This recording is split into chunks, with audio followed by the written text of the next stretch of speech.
Somewhere beneath the hills of Constantinople, in a city that has buried 1,000 empires, the tomb of a man who once held the medieval world in his hands rests in quiet stone and shadow.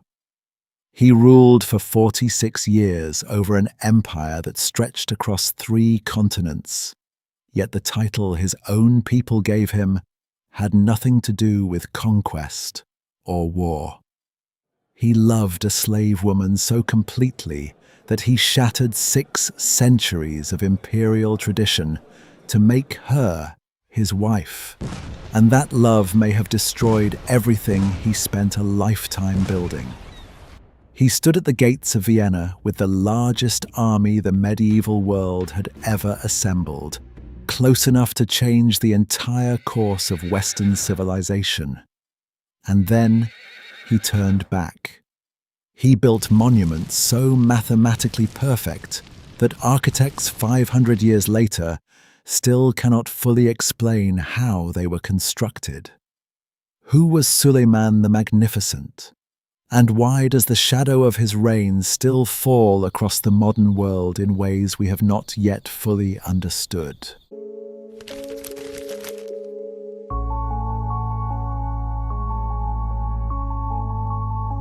Welcome, and thank you for being here tonight. If this kind of calm historical storytelling brings you comfort, consider liking and subscribing so we can keep journeying through history together. What time is it where you are right now? And where in the world are you watching from? And before we begin, tell us in the comments, do you think one person can truly change the course of history? Settle in, breathe slowly, and let the story carry you. Chapter 1. The World. Suleiman inherited. On the southern shore of the Black Sea, where the mountains descend steeply towards the water and the mist lingers long into the morning, there is a city that has always felt older than its name. Trabzon, a port town of ancient character, built upon layers of commerce and conquest, where the scent of the sea mingles with the smoke of distant caravans. It was here, in the autumn of 1494, that a child was born who would one day shape the course of empires. His name was Suleiman, and his father was Shehzada Selim, then serving as the Ottoman governor of this distant but vital province.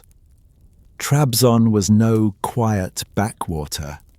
It sat at the crossroads of the Silk Road's northern arc, its harbour a gateway for goods flowing between Persia and the markets of the West. Ships arrived heavy with silks and spices, and departed laden with grain and wool. The city was alive with languages, faiths and faces from every corner of the known world. Suleiman's mother was Hafsa Sultan, a woman whose origins remain wrapped in gentle uncertainty. Some later traditions described her as a Crimean noblewoman, though her exact heritage was never firmly recorded. What is known is that she entered the imperial harem as a concubine, converted to Islam, and bore Selim a son who would survive where others had not. She was the only mother Suleiman would ever know, and she would later rise to become Valida Sultan, the most honored woman in the empire, before her death in 1534. The boy entered the world in a city where even the elite sometimes faced shortages, where disease moved quietly through crowded streets, and where the horizons stretched endlessly over the dark water of the Black Sea. To understand the world that Suleiman was born into, one must first understand the city that sat at its center. Constantinople. Even in the early years of Ottoman rule, the name still carried the weight of centuries. It had once been the greatest city in the medieval world, a metropolis of astonishing scale and beauty, perched upon the narrow strait of the Bosphorus, where Europe and Asia press close to one another across the dark water. At the height of its power, Constantinople was home to nearly 1 million souls. Its streets were threaded with merchants from a dozen civilizations. Its harbour overflowed with the commerce of 3 continents. And rising above it all, vast and golden in the afternoon light, stood the Hagia Sophia, the great cathedral of the Eastern Orthodox Church, whose dome seemed to float above the city like a promise suspended between earth and heaven. The city was protected by the Theodosian walls, a triple line of stone and mortar that had stood for over 1,000 years and had turned back countless invaders. Behind those walls sat the Byzantine Empire, ancient and proud, the last heir of Rome, the keeper of a civilization that stretched back through the centuries like a river through time. But by the middle of the 15th century, that river had grown thin. The Byzantine Empire had contracted to little more than a shadow of itself, a rump state clinging to its capital, and a few scattered territories while Ottoman pressure tightened from every direction. Its treasury was hollow, its population diminished, its allies distant and unreliable. The walls still stood, but the world pressing against them had grown far stronger than the city within. In the year 1453, the world changed. Sultan Mehmed II, young, brilliant, and utterly determined, assembled an army of roughly 80,000 men on the plains outside Constantinople, and set in motion a siege that would alter the course of history. His fleet sealed the Sea of Marmara and the Golden Horn. His engineers constructed the great fortress of Rumeli Hisara on the Bosphorus, cutting the city off from any hope of relief. But it was his artillery that announced a new age. Mehmed had commissioned a Hungarian engineer named Orban to cast bombards of extraordinary size, weapons that fired stone balls weighing hundreds of pounds. These enormous guns roared against the Theodosian walls, shaking the ancient stone with a violence the city had never known. For 55 days the bombardment continued, methodical and relentless, while sappers undermined the walls from below, and Janissary infantry launched assault after assault through the smoke and dust. Then came the moment that still echoes through history. Mehmed ordered a portion of his fleet hauled overland on greased wooden rollers, past the defensive chain that blocked the Golden Horn, and lowered into the harbour on the city's northern side. The Byzantines suddenly found themselves attacked from within their own waters. On the 29th of May, the walls were breached, and Constantine, the last Byzantine emperor, fell in the final defense of his city. The 1,000-year Byzantine Empire was gone. Hagia Sophia fell silent as a church, its bells stilled. A new era had begun, and at its center stood an Ottoman Empire that would continue to grow, long after Mehmed himself was dust. The fall of Constantinople sent tremors through the Christian world. Pope Nicholas V and later Pope Pius II called for crusade, pleading with Europe's monarchs to mount a response. Yet no great army came. A modest fleet of 10 ships was sent, no more. The practical concerns of kingdoms engaged in their own rivalries outweighed the weight of distant grief. Constantinople, in the eyes of much of Western Europe, was mourned but not rescued. Yet the consequences of 1453 were vast and lasting. The Balkans lay open before Ottoman expansion. The last great Christian bulwark between Western Europe and the Ottoman frontier had vanished. Greek scholars, carrying with them manuscripts that had been preserved for centuries in Byzantine libraries, fled westward to Italy. Their knowledge, their texts, the philosophical and scientific inheritance of antiquity that Byzantine civilization had quietly held, now flooded into the academies of Florence and Venice. Many historians see in this migration one of the currents that fed the Italian Renaissance, a flowering of knowledge that would reshape European thought for generations. For the Ottoman Empire itself, the conquest was a transformation. Constantinople became Istanbul, the new imperial capital, a city reborn under a different crescent, still magnificent, still sitting at the crossroads of East and West, but now the heart of an expanding Muslim empire rather than a fading Christian one. Mehmed declared himself Caesar of Rome, a title rich with ambition, and set the foundations upon which his successors would build.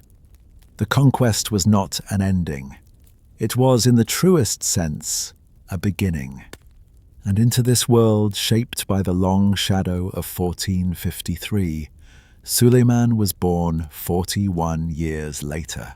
In the decades following the conquest of Constantinople, the Ottoman Empire did not pause. Under Mehmed's son Bayezid II, who ruled from 1481 to 1512, the empire continued its patient expansion. Herzegovina came under Ottoman authority in 1483. The Crimean Khanate, that vast territory spreading across the northern shores of the Black Sea, was solidified as a permanent Ottoman vassal. In the west, the remaining Venetian possessions in the Morea, the ancient Peloponnese, were absorbed by 1501, completing Ottoman dominion over mainland Greece. Beyond territory, Bayezid turned his attention to the sea. The Ottoman navy, long secondary to the army in imperial prestige, was dramatically transformed during his reign. At one point, he ordered the construction of at least 250 new galleys within a single year, a shipbuilding effort of remarkable speed and ambition. Skilled Muslim corsairs, among them Kemal Reis, were incorporated into the fleet, bringing with them the knowledge of Mediterranean waters and the art of naval raiding. This naval expansion served multiple purposes. It challenged Venetian dominance in the eastern Mediterranean, harassed Christian shipping, and secured the coastal bases that allowed the empire to project power far beyond its land frontiers. It also began to challenge the growing presence of Portuguese ships in the Red Sea and Persian Gulf, protecting the trade routes through which so much of the empire's wealth flowed. Bayezid's reign was not marked by the dramatic battlefield glory of his father or his son. It was quieter, more consolidating. But the empire he left behind was larger, better defended, and far more capable at sea than the one he had inherited. Bayezid II aged and weakened, his final years troubled by the ambitions of his sons. Of these, it was Selim who proved the most relentless. Then, governing Trabzon, the same city where his own son Suleiman had been born, Selim rallied the Janissaries and launched a campaign against his father's power. He fought and lost a battle near Tekirdağ in 1510, but the struggle only deepened his resolve. By 1512, Bayezid was persuaded to abdicate. The old sultan, who had hoped to pass the throne to another son, Shehzada Ahmed, instead handed it to Selim, and shortly after, quietly died. Selim moved swiftly. He crushed Ahmed's army at the Battle of Yenişehir in 1513 and had Ahmed executed. His other brother, Shehzade Korkut, and several nephews followed. Every potential rival to the throne was removed, methodically and without sentiment. The Ottoman system of succession was brutal by design. A dynasty that believed internal stability required the elimination of competing claimants, however closely they were bound by blood. With the throne secured, Selim turned east toward a rising power that he viewed not merely as a military rival, but as a religious threat. The Safavid dynasty of Persia, led by Shah Ismail I, had been spreading Shia Islam with zealous energy through territories that the Ottomans claimed as their own, stirring unrest among the empire's eastern populations and challenging the Ottoman Sultan's claim to lead the Islamic world. The confrontation that followed would define the eastern frontier of the Ottoman Empire for generations, and it would fall to Selim's young son to inherit the world it created. On the 23rd of August, 1514, on a broad plain near what is now eastern Turkey, the armies of Selim I and Shah Ismail I met at a place called Chaldiran. The Safavid force, estimated between 40,000 and 80,000 cavalry, was formidable by any measure. Ismail's horsemen were renowned for their ferocity and mobility, men who had swept across Persia and into the Caucasus in little more than a decade, their leader regarded by his followers as almost divinely favored. But the Ottomans brought something the Safavids did not possess in equal measure: gunpowder. Selim's army included Janissary infantry armed with firearms, and a battery of heavy artillery positioned with deliberate care across the plain. When the Safavid cavalry charged, they met a wall of shot and fire. The Ottoman guns shattered the assault before it could close, and the Janissaries held their ground with disciplined precision. Thousands of Safavid horsemen fell. Ismail himself was wounded and forced to flee the field. The consequences of Chaldiran spread far beyond the battle itself. The myth of Ismail's invincibility was broken. He withdrew from military leadership and moved his capital further east, away from the new Ottoman frontier. Eastern Anatolia and Upper Mesopotamia passed into Ottoman hands. The great silk trade routes of the region came under Ottoman control, and the boundary that emerged from this conflict would evolve, slowly, into something resembling the modern border between Turkey and Iran. Chaldiran also deepened the Sunni-Shia divide that had already begun to fracture the Islamic world. The Ottoman and Safavid empires would carry that division forward for decades, shaping not just armies and frontiers, but the religious identities of entire populations. Having secured his eastern frontier, Selim I turned south. The Mamluk Sultanate, which governed Egypt, Syria, and the holy cities of Arabia, was one of the great powers of the Islamic world. Its military reputation built over centuries on the skills of an elite warrior caste.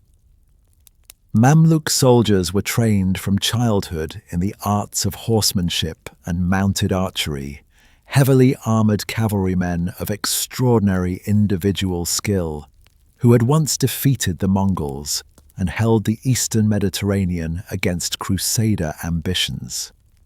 But the Mamluks had not kept pace with the revolution in warfare that gunpowder had brought.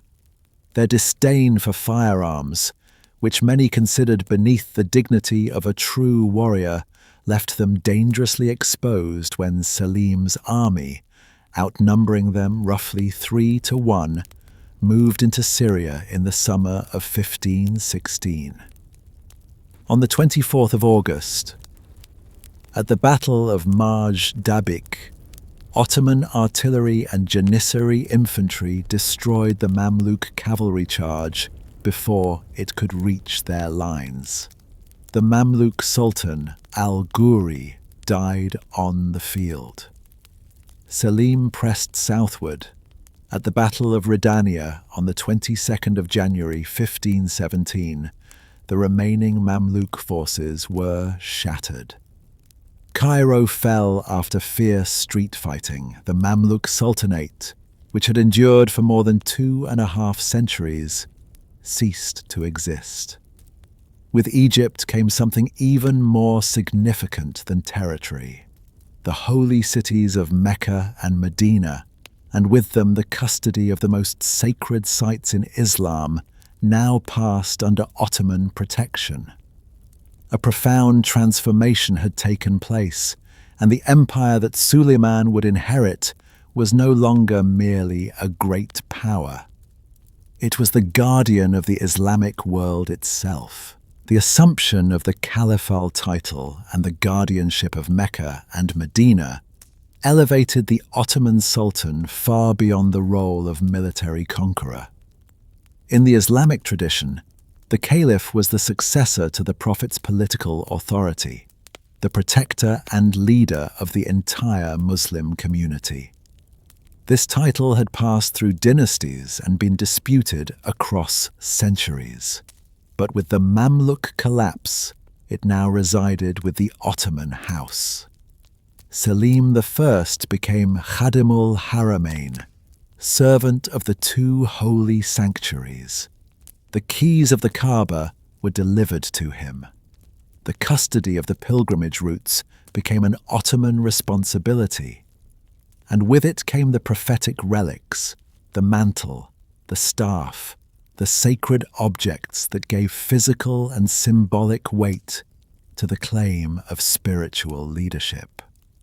For a dynasty whose sultans had spent generations establishing themselves through military conquest, this was a transformation of an entirely different character.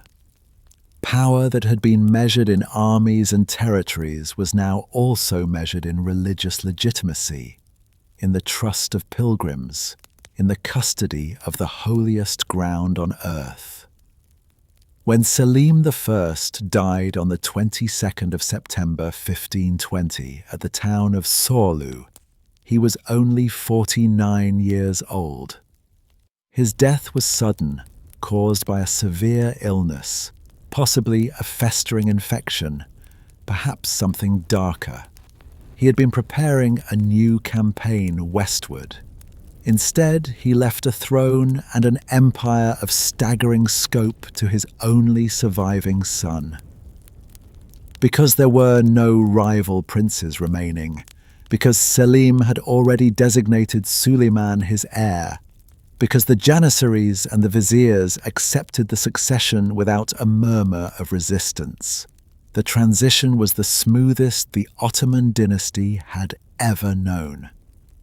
A new reign began without a single sword drawn in dispute. The empire that passed to Suleiman in 1520 was not the creation of a single reign or a single vision. It was the accumulated work of generations, a structure of remarkable complexity and reach.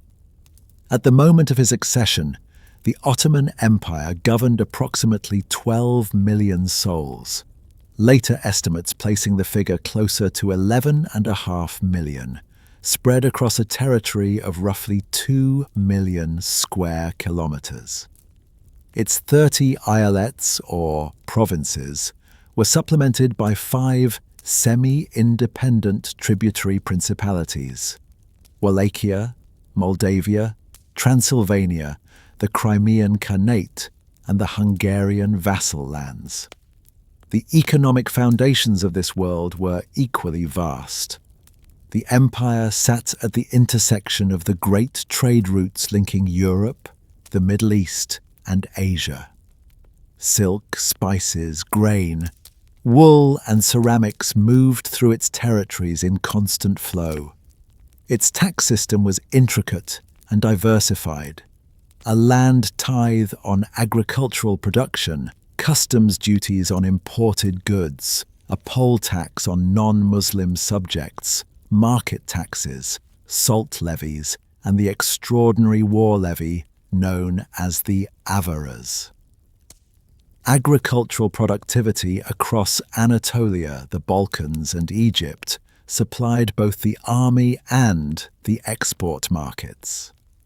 Religiously, the empire was organized around Sunni Islam at its center, with the Sheikh al-Islam and the ulama administering Islamic law for Muslim subjects, while the millet system granted Jews, Christians, and other communities the autonomy to govern their own personal and religious affairs under their own leaders.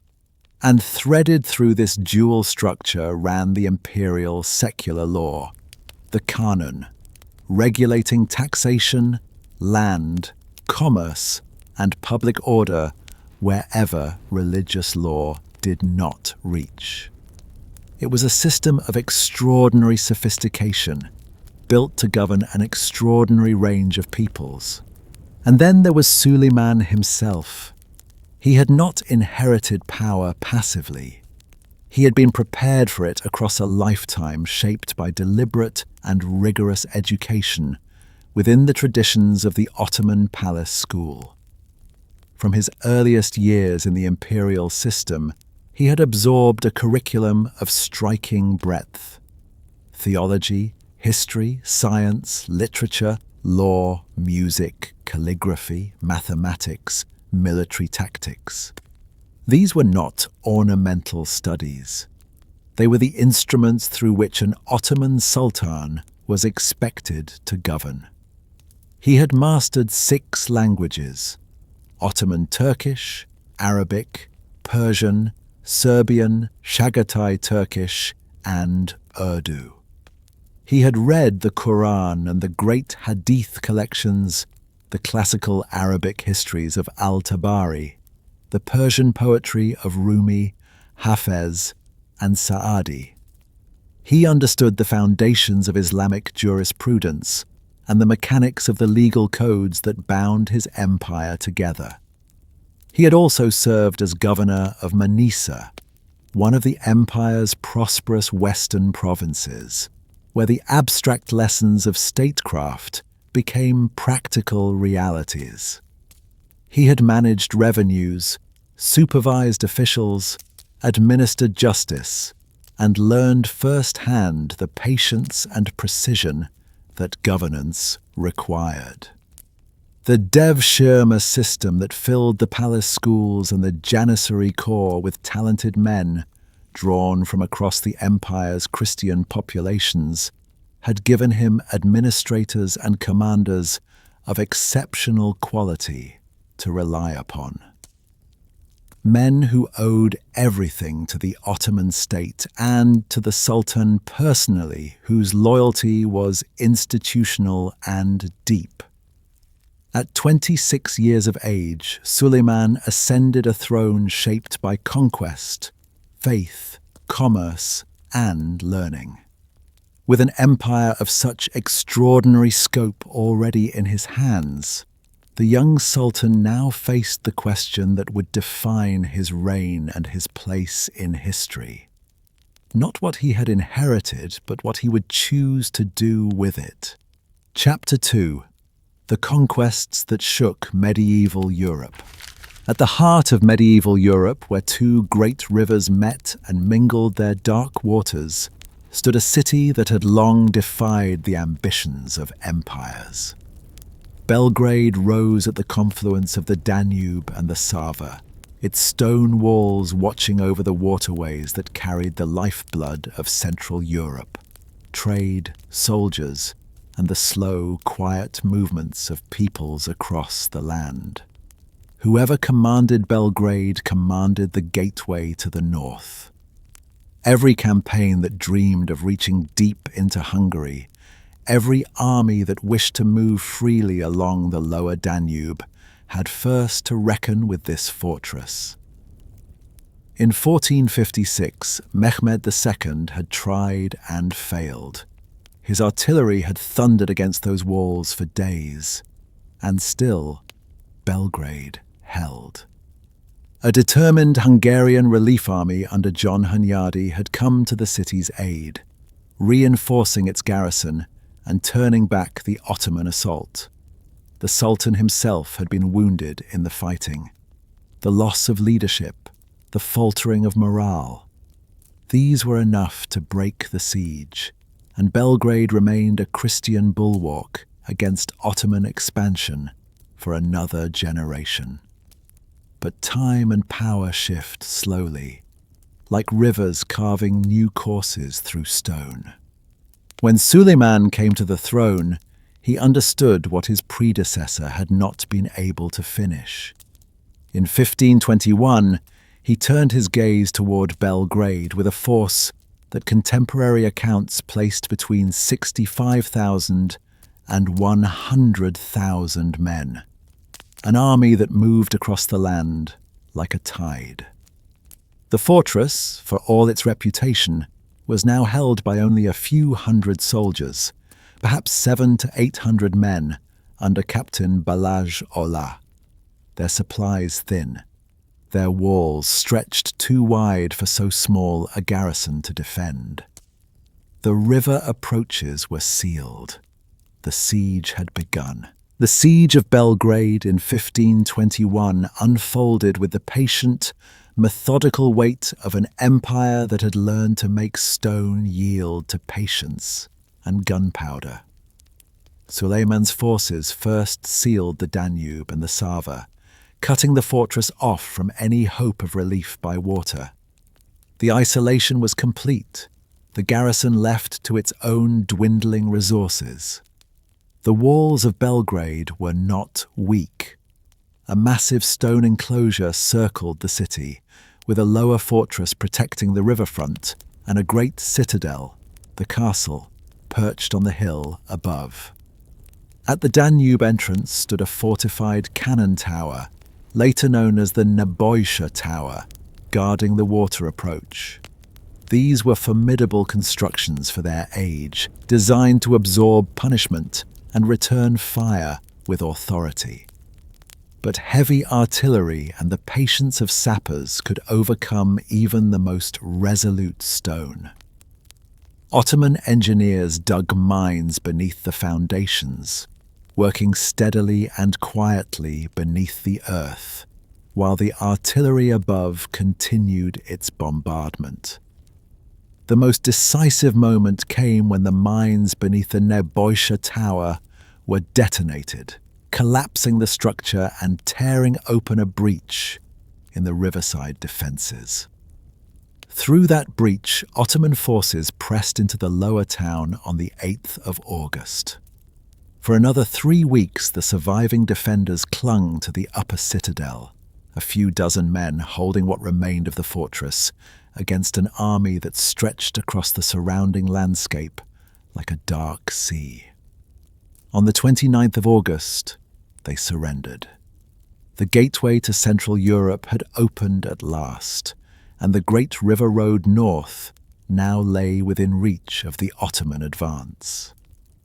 It was a moment that would echo through the decades to follow, reshaping the geography of power across an entire continent with quiet, irreversible consequence. Far to the south and west, where the Aegean and the Mediterranean breathed against sun-warmed stone, there was an island that had stood apart from the turning world for more than 2 centuries. Rhodes, rising from the sea just 18 kilometers from the Turkish coast, was the sovereign domain of an order unlike any other in Christendom.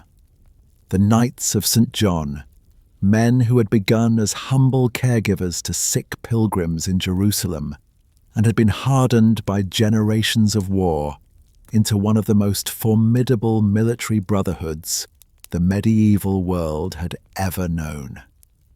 Their origins stretched back to around 1050, when an Amalfitan charitable house in Jerusalem first opened its doors to care for poor and ill travelers in the Holy Land. After the First Crusade captured Jerusalem in 1099, they received a papal charter and transformed into a militarized order charged with defending that same land. They fought through the Crusades, endured the slow erosion of the Crusader kingdoms, and retreated from Acre in 1291 when the last Christian foothold in the Levant fell. From Cyprus, they moved to Rhodes in 1310, seizing the island and building upon it a sovereign monastic state that they would rule for over 2 centuries. Rhodes was organized into the 7 tongues of the order, linguistic divisions each assigned to one of the city's gates, and the knights who manned those gates lived by a motto that bound together their twin callings: Tuitio fide et obsequium pauperum, the defense of the faith and assistance to the poor. In the waters around that island, they had defied the ambitions of every Muslim power that had tested them, including Mehmed II's massive assault in 1480, repelled with over 100,000 men and 170 ships at the attackers' disposal. Rhodes had held then. The question was whether it could hold again. In the summer of 1522, Suleiman gathered an armada and a land army and turned them toward Rhodes with a patience and resolution that left little doubt about his intentions. The island was among the most heavily fortified places in the known world. Its walls were not merely thick, they were a layered system of concentric stone barriers, in some places 2 and 3 rings deep, reinforced with massive bastions and fronted by wide ditches designed to channel attackers into killing grounds. The thickest sections measured some 40 feet across. The harbour entrance was sealed by a heavy iron chain that no ship could pass without the defenders' permission.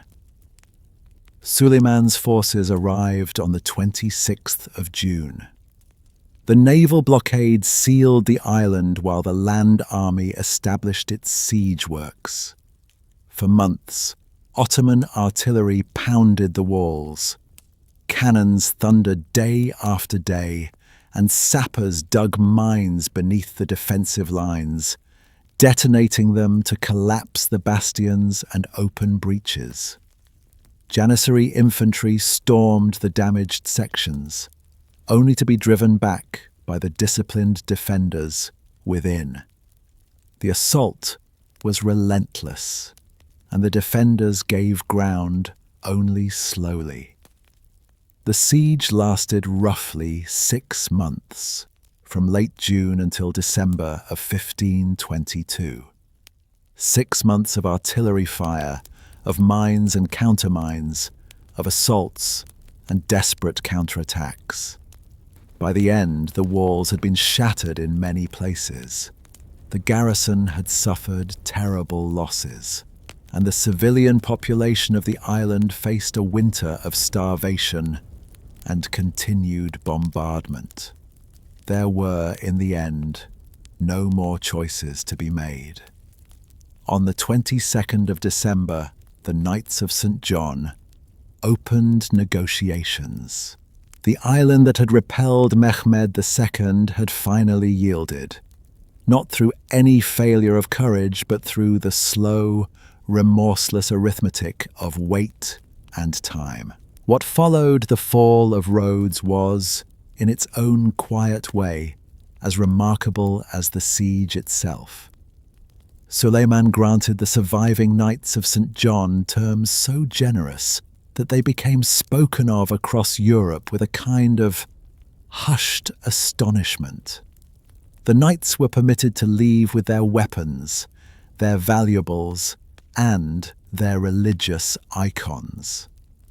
Islanders who wished to depart were given 3 years to do so. Those who chose to remain were promised protection of their churches and a 5-year exemption from taxation. There would be no massacre, no enslavement, no plunder of the kind that too often followed the sack of a besieged city.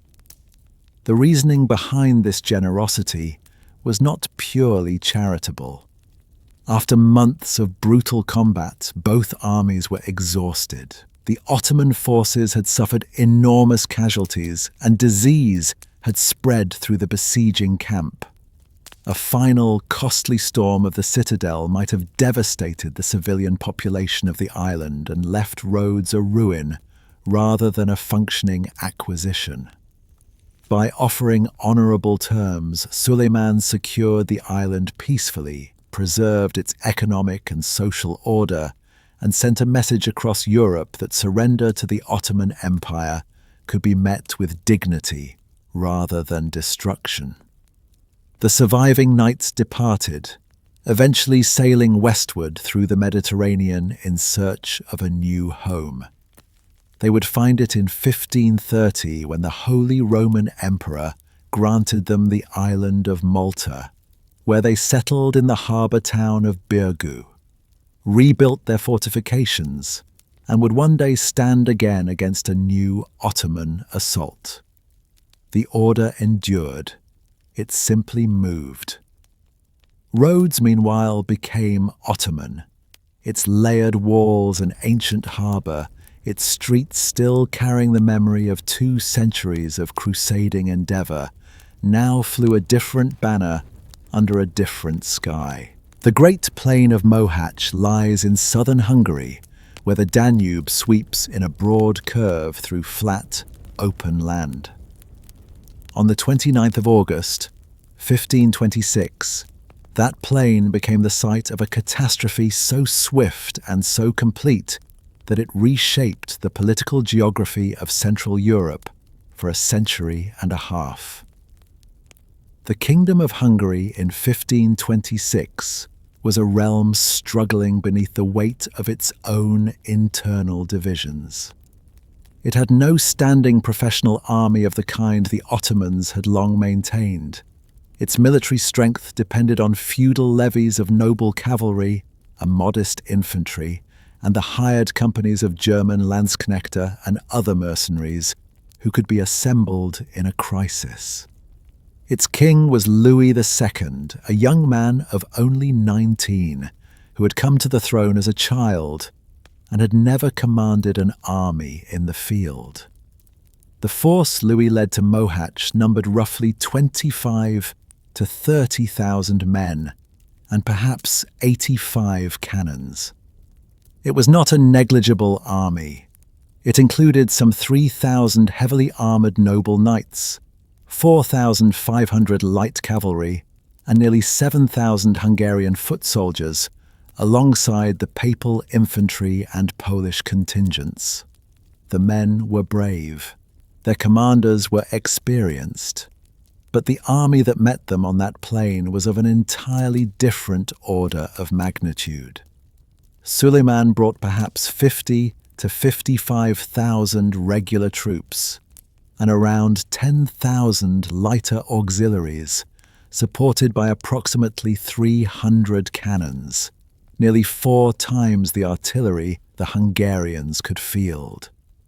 The Ottoman force was organized, professional, and had spent years perfecting the coordination of artillery, janissary infantry, and Sipahi cavalry into a single, devastating instrument of war.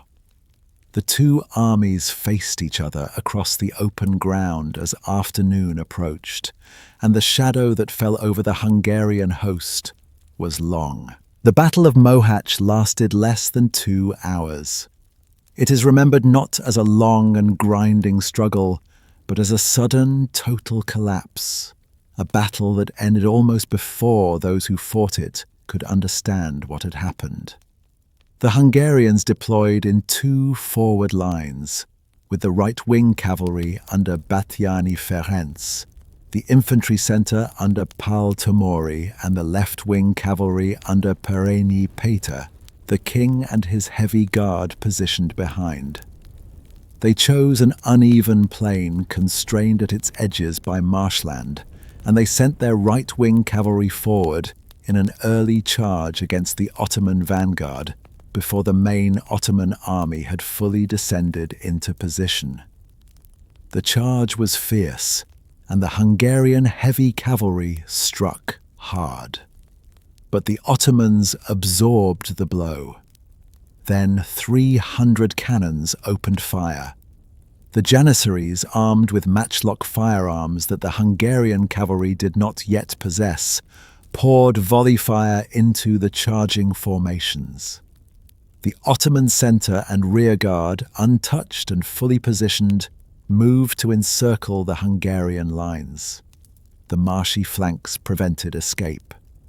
The thin second line of Hungarian reserves, its composition already uncertain, could not fill the gaps tearing open across the front. Within 2 hours, the Hungarian army had ceased to exist as a fighting force. Thousands were cut down on the field. Thousands more drowned attempting to flee across the marshes and rivers. Among those who did not escape was King Louis himself, who attempted to ride up a steep bank of the Seli stream in the chaos of the retreat, fell backward from his horse, and, weighed down by his armour, was unable to rise. He drowned in the shallow water of a stream, 19 years old, the last Jagiellonian king of Hungary. Suleiman, when he learned of it, is said to have mourned the loss of so young an opponent. The field of Mohacs did not merely end a battle.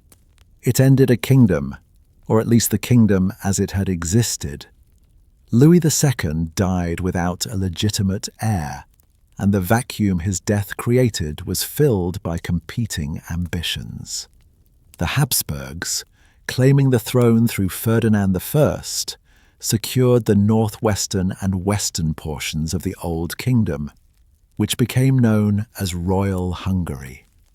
The Ottoman Empire, pressing its advantage, seized the central and southern plains, establishing direct Ottoman administration centered on Buda after a subsequent campaign in 1541. The northeastern territories fell under John Zapolya and his successors, eventually becoming the Principality of Transylvania, a semi-independent state that acknowledged Ottoman suzerainty while preserving its own institutions. For over a century and a half, Hungary would exist in this fragmented condition: Habsburg Royal Hungary in the west, Ottoman Hungary at the center, and Transylvania in the east.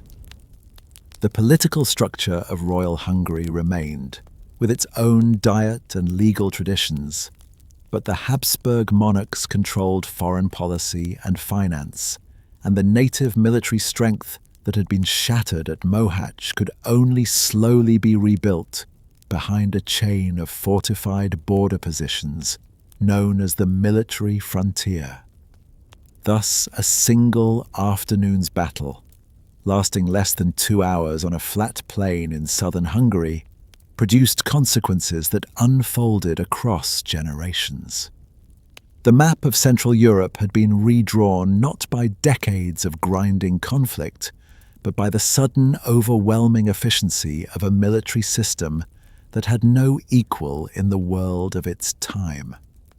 Hungary, which had once been one of the great powers of the European continent, became instead a divided borderland between two of the largest empires the world had ever seen. 3 years after Mohacs, Suleiman extended his gaze further westward still, toward a city that stood not merely as a military fortification, but as the living heart of Habsburg power in Central Europe.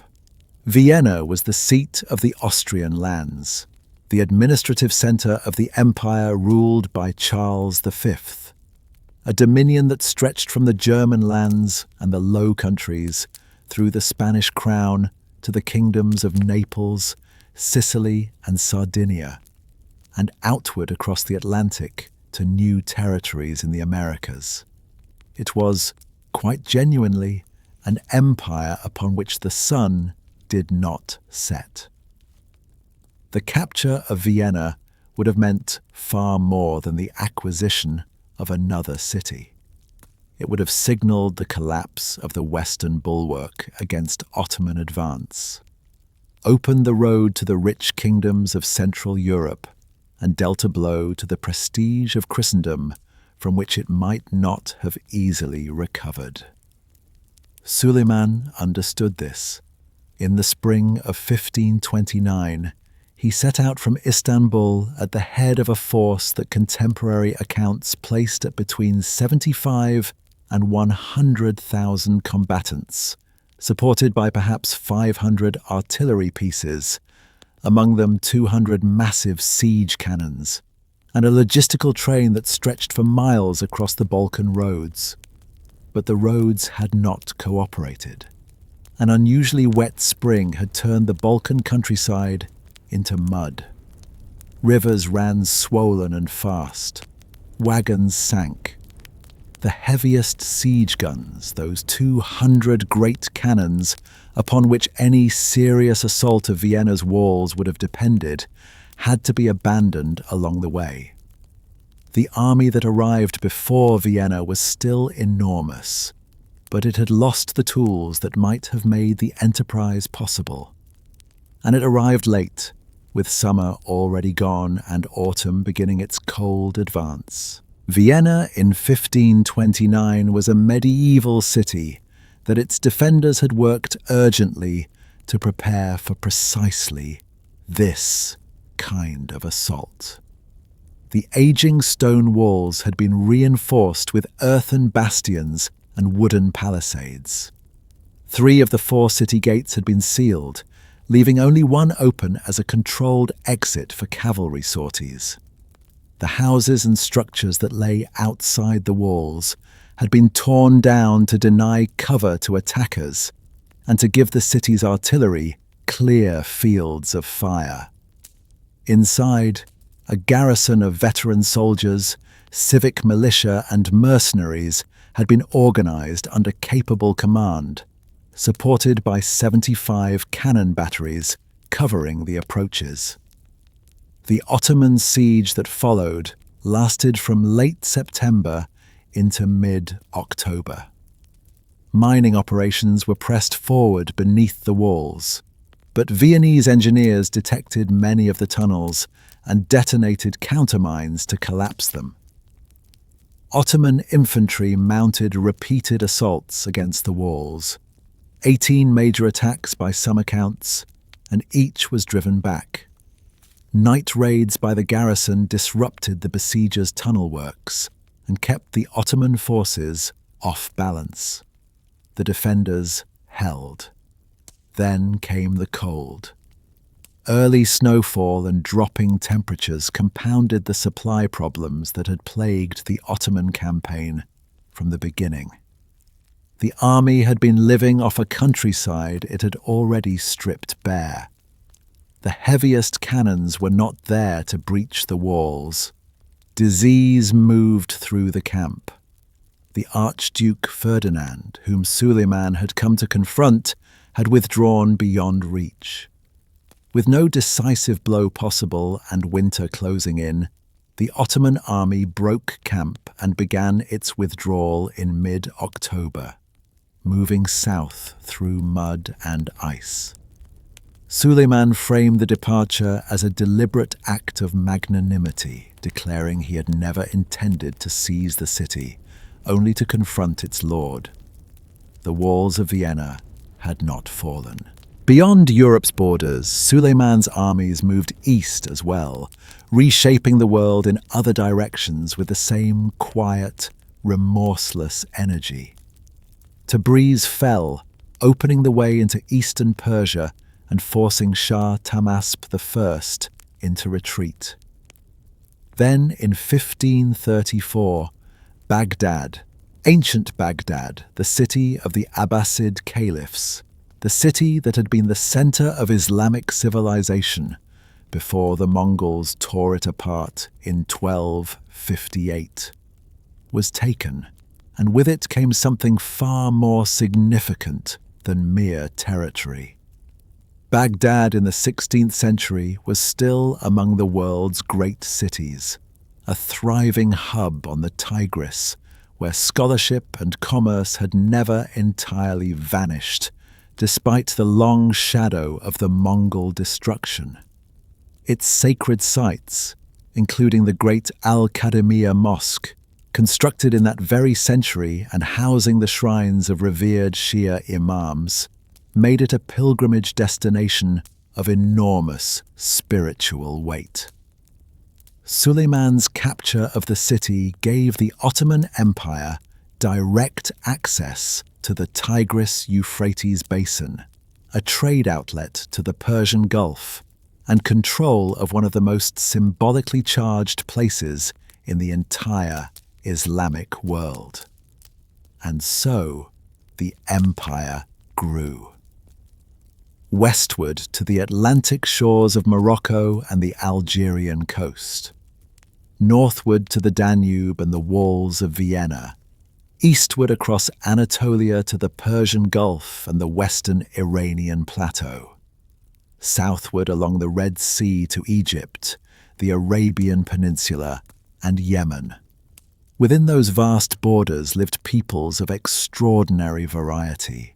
Muslims and Christians and Jews, Greeks and Armenians and Slavs, speakers of a dozen languages and followers of many traditions, all held together within the intricate structure of an empire that was still, in these middle years of Suleiman's reign, finding the forms it would give itself.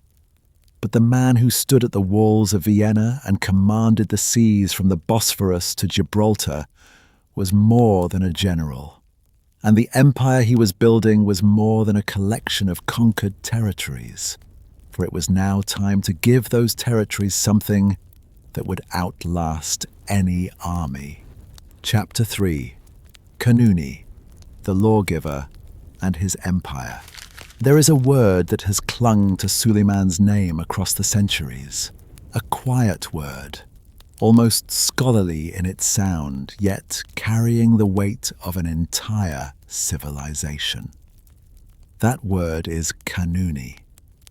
Drawn from the Arabic kanun, meaning law, it was applied to Suleiman to describe what many considered his most enduring achievement. Not the sieges he commanded or the seas his fleets crossed, but the legal order he built and left behind. In the Ottoman tongue, Kanuni meant one who gives law, a legislator, a shaper of rules by which an empire learns to govern itself.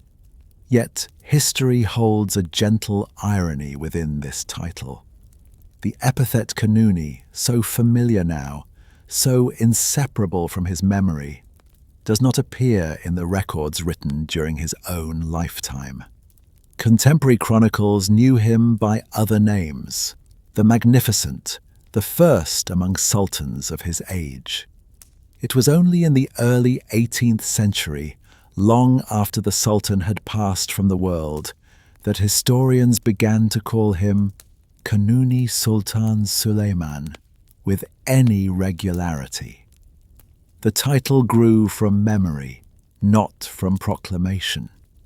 It was posterity's recognition of what his reign had produced, a legal architecture so thorough, so far-reaching, that the empire could not imagine itself without it. This quiet gap between the man and his posthumous title says something meaningful about how history works.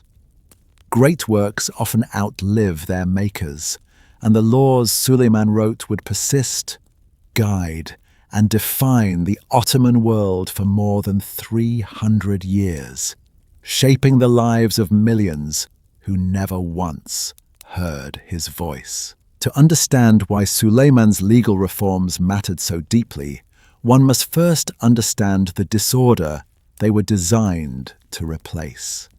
Before his reign, the Ottoman Empire administered its vast territories through a patchwork of competing legal traditions.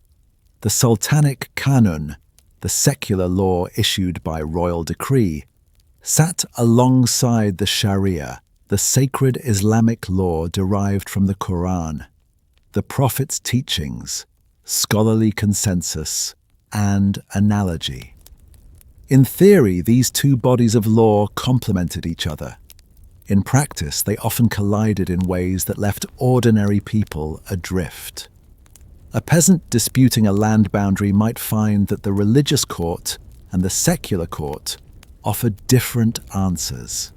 A merchant seeking to resolve a debt might encounter interpretations that varied from province to province, even from judge to judge. Taxation was particularly chaotic. Local authorities assessed levies according to whatever precedent or custom suited them, producing wildly inconsistent burdens across regions.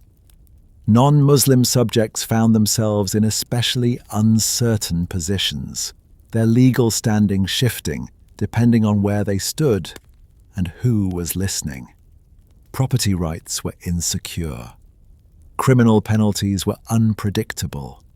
The machinery of governance ground on, but unevenly, and the friction it generated was felt most sharply by those with the least power to resist it.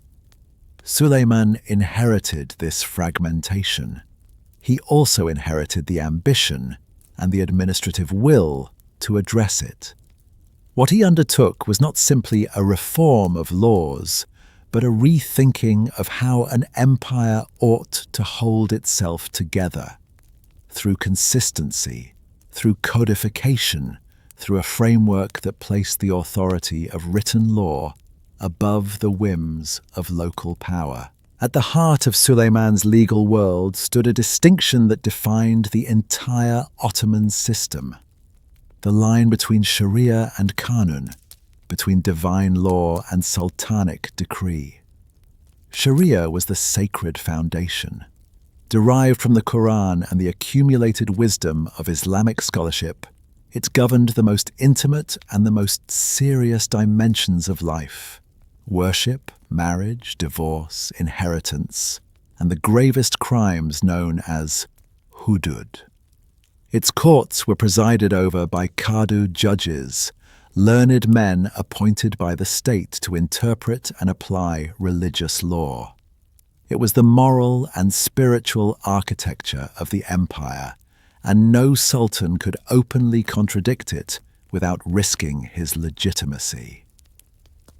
Kanun was something different. It was the sultan's instrument for filling the spaces that sacred law left open or impractical. Taxation, land tenure, military organization, commercial regulation, criminal procedure, and the conduct of officials. The Kanun had to remain compatible with Sharia, but within that boundary, it could supplement, specify, and, in everyday administrative matters, even supersede the religious code. The result was a dual legal system of remarkable flexibility. Sharia courts handled personal and religious matters for Muslim subjects, while non-Muslim communities, organized under the millet system, maintained their own confessional courts for internal disputes. Kanun courts addressed public, fiscal, and criminal questions that crossed communal lines. The system was not without tension, but it worked. And at its summit, ensuring that the divine and the imperial remained in careful alignment, stood the Shaykh-ul-Islam, the empire's highest religious authority, whose endorsement lent legitimacy to the sultan's secular legislation. It was a balance built on trust, on scholarship, and on the quiet understanding that law, to endure, must be seen as just. Suleiman did not undertake his great legal codification alone. Standing beside him in this endeavor was one of the most remarkable legal minds the Ottoman world had ever produced. Ebusud Effendi, known to historians as the Sheikh al-Islam of his age. Ebusud held the highest religious office in the empire, the position of Sheikh ul-Islam, and it was his extraordinary combination of deep Islamic scholarship and pragmatic administrative genius that made the legal reform possible. His role was not merely to validate what the Sultan wished to do, it was to actively harmonize two bodies of law that had long pulled in different directions, to find the scholarly arguments, the careful fatwas, the precise legal reasoning that could bring Sharia and Kanun into alignment without violating either.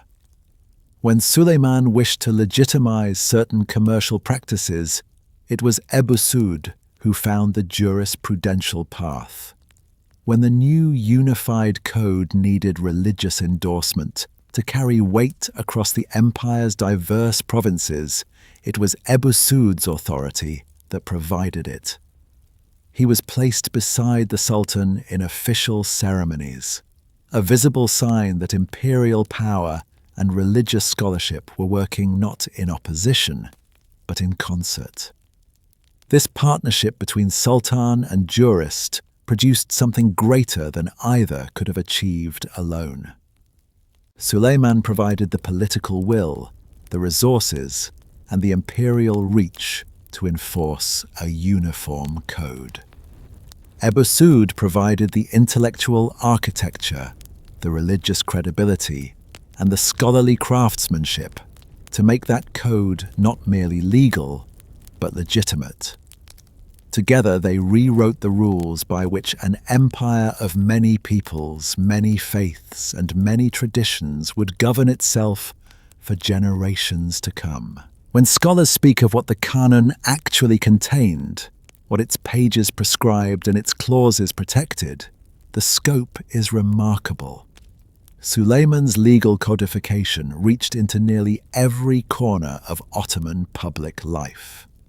Land tenure was one of its most consequential domains. The Kanun defined with precision how Timar lands, the agricultural estates granted to military cavalry in exchange for service, were to be organized, transferred, and managed. It clarified the rights of those who held such lands and the conditions under which they could be lost or reassigned. Alongside these land regulations, the code established a uniform system of taxation. It specified exactly which goods, which lands, which livestock, and which commercial activities were taxable, setting fixed rates that applied consistently across provinces. The chaotic era of local improvisation and arbitrary assessment was, at least in principle, brought to an end. Criminal law received equal attention. The Kanun defined offences clearly, prescribed measured punishments, and introduced procedural safeguards to prevent the worst abuses of arbitrary judgment. Official conduct was regulated too. Judges were required to keep records, refuse bribes, and submit to disciplinary review. Provincial governors were instructed to enforce central statutes uniformly, protect the legal rights of the population, and report regularly to Istanbul. Even civil matters, marriage, divorce, inheritance, and charitable trusts, found their place within the code's broad embrace. The result was something the empire had never quite possessed before: a single, integrated legal framework, authoritative and comprehensive, that reached from the Grand Vizier's palace in Istanbul to the smallest agricultural village in Anatolia. Among the many provisions of Suleiman's legal reforms, those protecting the empire's peasants, deserve particular attention. The agricultural communities that stretched across Anatolia, the Balkans, and the Arab provinces formed the economic foundation of the Ottoman world. They tilled the land, paid the taxes, and filled the granaries that fed the empire's armies and cities. Yet before the Khan's protections took hold, they were also among the most vulnerable members of society, subject to the appetites of local lords who could impose extra levies, demand unpaid labor, or seize land without formal accountability. Suleiman's legal code addressed these vulnerabilities directly.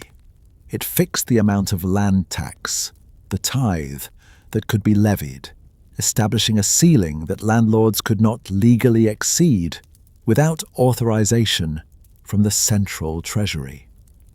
It prohibited the imposition of ad hoc or unauthorized taxes, removing the most common instrument of rural exploitation. The rights of peasants to remain on and work their plots were explicitly guaranteed. Unlawful eviction or land seizure without a court judgment was forbidden. Corvée labor, the unpaid work that lords could demand from their tenants, was restricted to clearly defined limits. Specific days, specific tasks, nothing beyond. And disputes over dues, labor obligations, or land tenure were to be heard in state-appointed courts, giving ordinary farmers a legal avenue they had not reliably possessed before. These protections did not transform the Ottoman countryside into an egalitarian paradise. Power still flowed toward those who commanded resources and authority, but the Khanun drew lines that had not existed before, and in drawing them, it offered the empire's most numerous subjects a measure of dignity, security, and recourse that would have been unimaginable without it. The Ottoman Empire was never a single people or a single faith. Stretching from the Danube to the Euphrates, from the Caucasus to the Nile, it contained multitudes, Muslim and Christian, Jew and Armenian, Greek-speaking and Arabic-speaking, Slavic and Turkic. Governing this diversity required more than military force. It required a framework sophisticated enough to allow different peoples to live within the same empire without erasing what made each of them distinct. The Ottoman answer to this challenge was the millet system. The word millet meant simply community. Each recognized non-Muslim religious group was designated a millet and granted a significant degree of internal autonomy.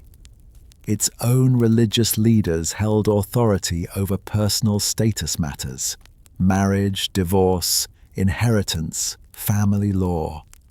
Its own schools, charitable institutions, and places of worship remained in its own hands. The community collected certain taxes on behalf of the state and maintained internal order within its own networks. 3 millets held formal recognition during Suleiman's reign: the Greek Orthodox, the Armenian Apostolic, and the Jewish community. Each was headed by a religious leader who served simultaneously as spiritual authority and imperial intermediary. The ecumenical patriarch for the Orthodox, the Armenian patriarch for the Armenians, the chief rabbi for the Jews. These leaders presented petitions to the Ottoman administration, secured permissions, transmitted revenues, and represented their community's interests to the central state. The system was not without its inequalities. Non-Muslim subjects paid the jizya, a poll tax that marked their status as dhimmis, protected peoples under Islamic law. They were excluded from high governmental office and faced restrictions on building new places of worship. But within the parameters of Ottoman imperial life, the millet system offered something genuinely valuable: the possibility of communal survival across centuries. Among the communities that found shelter within the Ottoman millet system, none arrived with a more dramatic story than the Sephardic Jews who came to the empire following the Spanish expulsion of 1492. In that year, the decree of the Alhambra forced the departure of a people who had lived on the Iberian Peninsula for centuries, and the question of where they might go became urgent and desperate. The answer came from an unexpected direction. Sultan Bayezid II, who ruled Constantinople at the time, actively welcomed the expelled Jews into Ottoman lands, offering protection and the promise of a settled life in exchange only for the customary poll tax and loyalty to the empire. Between 1492 and the mid-16th century, tens of thousands of Iberian Jews arrived in waves, settling primarily in Constantinople and Salonika, where each city would eventually house roughly 20,000 of the newcomers. Other communities took root in Izmir, Sarajevo, Jerusalem, and Safed. These immigrants brought remarkable gifts with them. They carried the Ladino language, a form of medieval Castilian written in Hebrew script that would persist in Ottoman Jewish communities for centuries. They brought printing technology. The first Hebrew book published in the Muslim world appeared in Istanbul as early as 1493. They came as physicians, merchants, diplomats, and financiers, skills that found immediate welcome at the Sultan's court and in the empire's commercial networks. By the early 16th century, during the reign of Suleiman himself, Constantinople's Jewish population had grown to somewhere between 30 and 40,000 souls. Roughly 6 to 8% of a city of 500,000 people, the overwhelming majority of them Sephardic. The condition of Jewish life under Ottoman rule was, by the standards of the 16th century world, remarkably secure. Scholars who have compared the experience of Jewish communities under Ottoman administration to their counterparts in contemporary Christian Europe have drawn a stark contrast. In the kingdoms and principalities of Europe, Jewish populations were frequently confined to ghettos, barred from most professions, subjected to periodic massacres, and driven out by expulsion after expulsion. Blood libels, false accusations of ritual murder, erupted with disturbing regularity. Legal restrictions multiplied. By the 16th century, Ottoman Jewry numbered roughly 150,000, approximately twice the size of the Jewish population in Poland and Ukraine at the same time.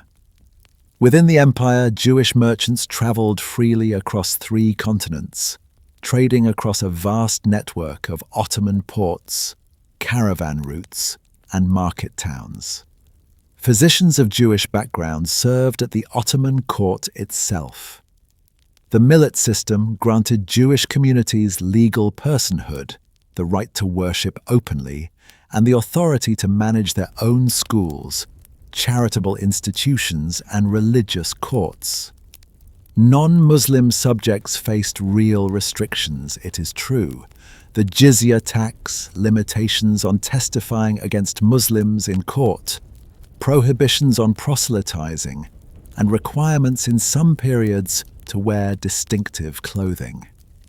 The Ottoman world was not without hierarchy. But within that hierarchy, there existed a kind of ordered tolerance, a pragmatic recognition that a vast and diverse empire functioned better when its many peoples could sustain themselves with dignity. For Jewish communities coming from the terror of Iberian expulsion, this pragmatic tolerance felt, and was, something close to refuge. The legal order that Suleiman built did not exist in isolation from the world of trade and commerce. Law and economy are always intertwined, and the codification of the canon had immediate and lasting effects on how merchants, farmers, and artisans conducted their affairs across the empire's vast territories.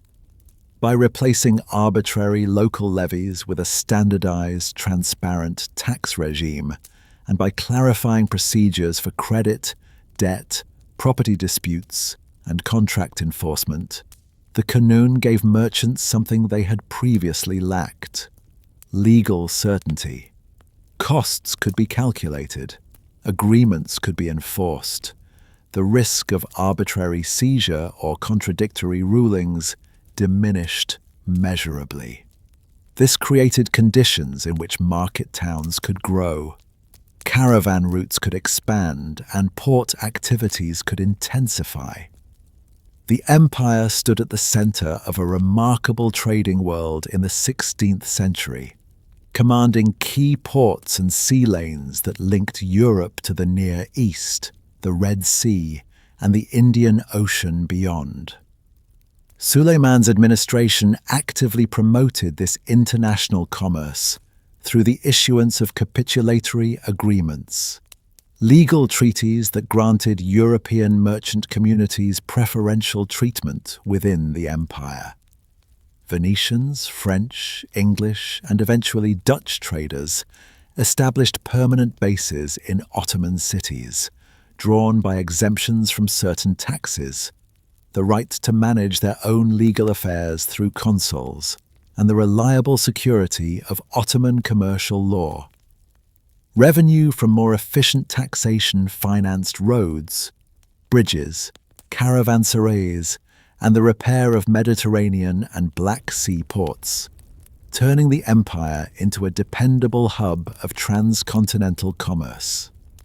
Suleiman's legal reforms had built not only an architecture of justice, but the infrastructure of prosperity. The legal codes that Suleiman and Ebu Suud crafted together proved to be among the most durable achievements of any ruler in the early modern world.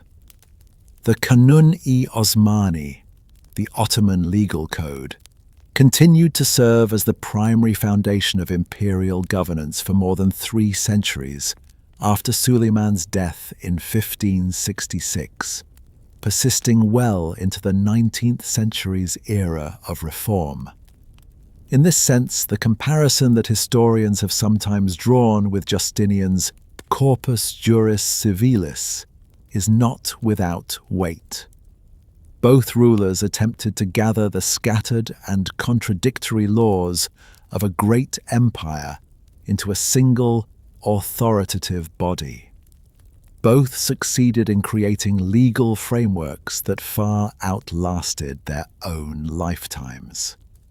Where Justinian's code drew on centuries of Roman jurisprudence to produce a comprehensive Latin corpus that would eventually underpin European civil law, Suleiman's canon addressed the practical realities of an Islamic empire in transition, fiscal, administrative, and criminal, without displacing the sacred law at its moral center. Yet the administrative reforms Suleiman introduced also carried within them the seeds of later complications. The centralization that made the empire coherent during his reign gradually became a source of fragility. Succession disputes intensified as princes were kept within the palace, rather than trained through provincial administration. Patronage crept back into appointments as the bureaucracy expanded. The harem gained political influence that could distort the careful hierarchies the canon was meant to sustain. Suleiman's legal legacy was thus both the empire's greatest stabilizing force and a standard that later generations struggled to maintain. The laws that Suleiman wrote would outlast his armies and his admirals. But the sultan who shaped those laws was himself being shaped by something far more private. A story unfolding behind the palace walls that would prove just as consequential for the empire as any campaign or code. Chapter 4. Roxolana and the Heart of an Empire. Within the walls of Topkapi Palace, a world unto itself existed, one that few outside eyes would ever witness. The Ottoman imperial harem of the 16th century was not simply a household of women. It was an institution, carefully ordered, layered with rank and ritual, governed by its own quiet laws. At its summit stood the Valida Sultan, the mother of the reigning sultan, whose authority extended over every soul within those perfumed corridors. Beneath her moved a hierarchy of senior women, the harem stewardess, the chief lady-in-waiting, each responsible for the day-to-day rhythms of a self-contained world. The sultan's official consorts, known as Kadun, occupied the highest place among the women, followed by the Iqbals, favored companions who might rise through skill and grace, and beneath them, the Carriers, young women newly arrived, learning the elaborate codes of court life. Even the eunuchs carried their own chain of rank. The chief black eunuch, the Kislar Aga, held authority over the harem's security, while white eunuchs managed its administrative affairs. Women within this world were educated. They studied court etiquette, language, music.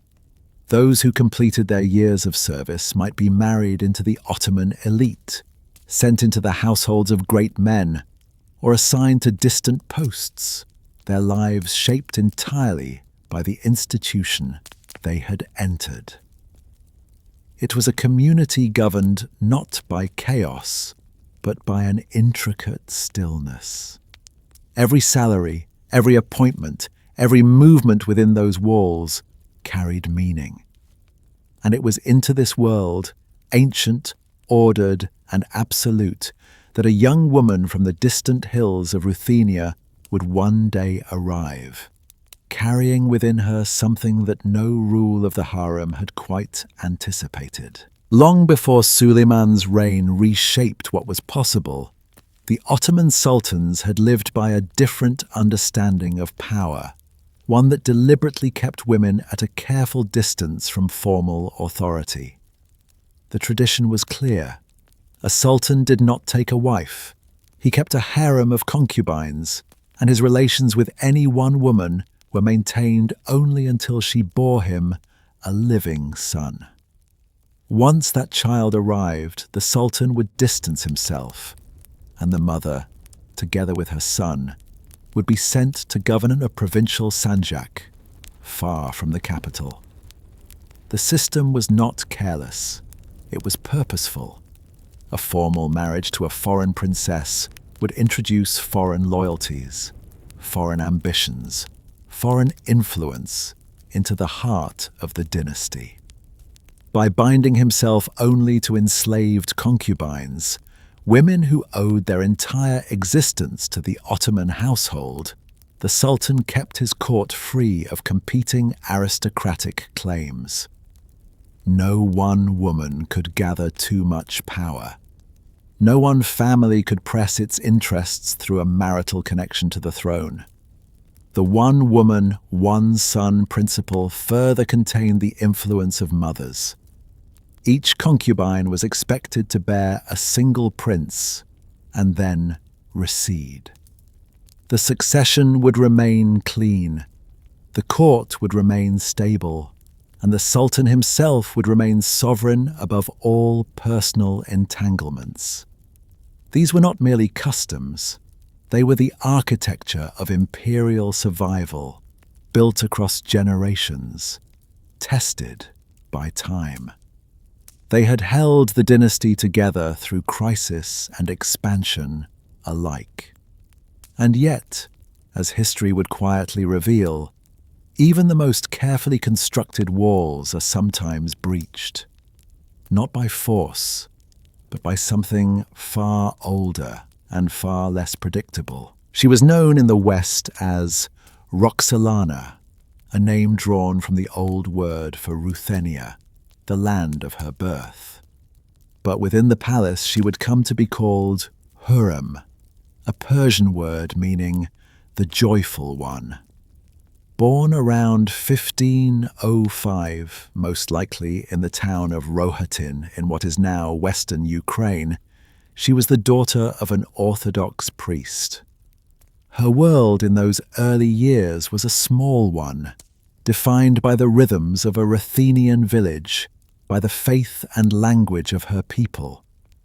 Contemporary accounts describe her as East Slavic in origin, her background corresponding closely to what we now understand as Ukrainian identity.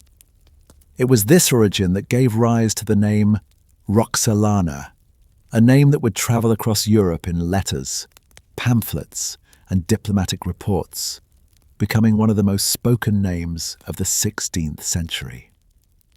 Around 1525, though the precise year remains uncertain among historians, Crimean Tatar raiders swept through her region and carried her away into captivity. She was brought to Istanbul as a slave and assigned to the imperial harem, arriving as a young woman of perhaps 15 or 16 years, stepping into a world governed by protocols she had never encountered, speaking a language not yet her own. No record survives of her first days within those walls. But what history does record is what followed, and what followed was unlike anything the harem or the empire had ever seen before. Suleiman ascended to the Ottoman throne in 1520, inheriting an empire already vast and still expanding. He was a sultan of unusual temperament, a man who commanded armies and also wrote poetry, who wore the weight of conquest and also the longing of a private heart. When Hurrem entered the harem, she was a young captive in a world that had its own inexorable logic. And yet something between them defied that logic from the very beginning. Their first child was born in 1521, confirming early on that she had already become his favorite. But what distinguished their bond from the familiar pattern of sultan and concubine was something less easily defined. She had learned Turkish, and with it, the language of court and scholarship. She engaged him in poetry, and he was a poet who understood what it meant to be met in that space. She brought wit, intelligence, and something the palace accounts struggled to name, a presence that deepened rather than diminished with time. While Suleiman rode on campaigns, to Hungary, to Persia, to the walls of Vienna, Hurrem remained in Istanbul. The distance between them did not cool what had formed. It seemed by every surviving account to intensify it. She bore him 5 sons and a daughter, breaking the one woman, one son principle that had governed the harem for generations. She was never sent away to a provincial governorship. She remained at court, at the center, as his counsel and his companion. And slowly, within the ancient order of the Ottoman household, the shape of something entirely unprecedented began to emerge. In early May of 1534, Suleiman did something no Ottoman sultan had done before. He married her. The ceremony was lavish and public, and its reverberations spread outward from Istanbul like ripples across still water. The Ottoman court was astonished. Many within the palace expressed open displeasure. Tradition had been not merely bent, but broken. a former slave concubine elevated to the status of legal wife, granted a ceremony that the entire imperial household was compelled to witness. European diplomats stationed in the city wrote home with barely contained amazement. They described the event as extraordinary, as absolutely unprecedented.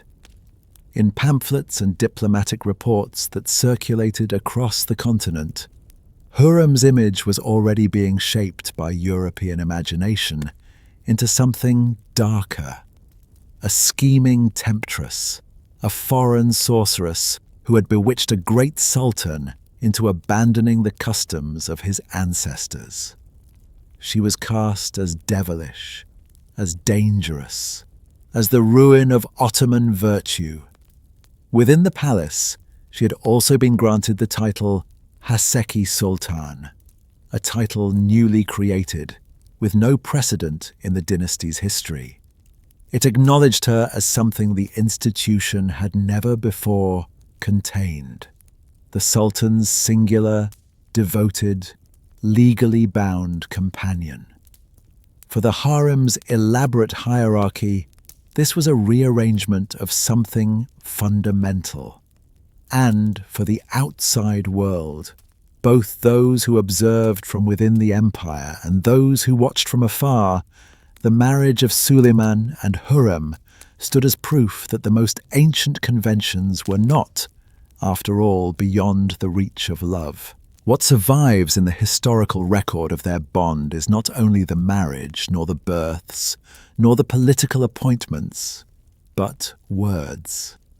Suleiman wrote to Hurrem under his poetic pen name Muhibbi, meaning the lover. The verses that have endured across the centuries carry within them something raw and unhidden for a man of such power.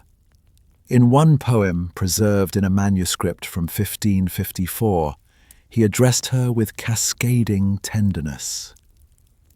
"My very own queen, my everything, my beloved, my bright moon."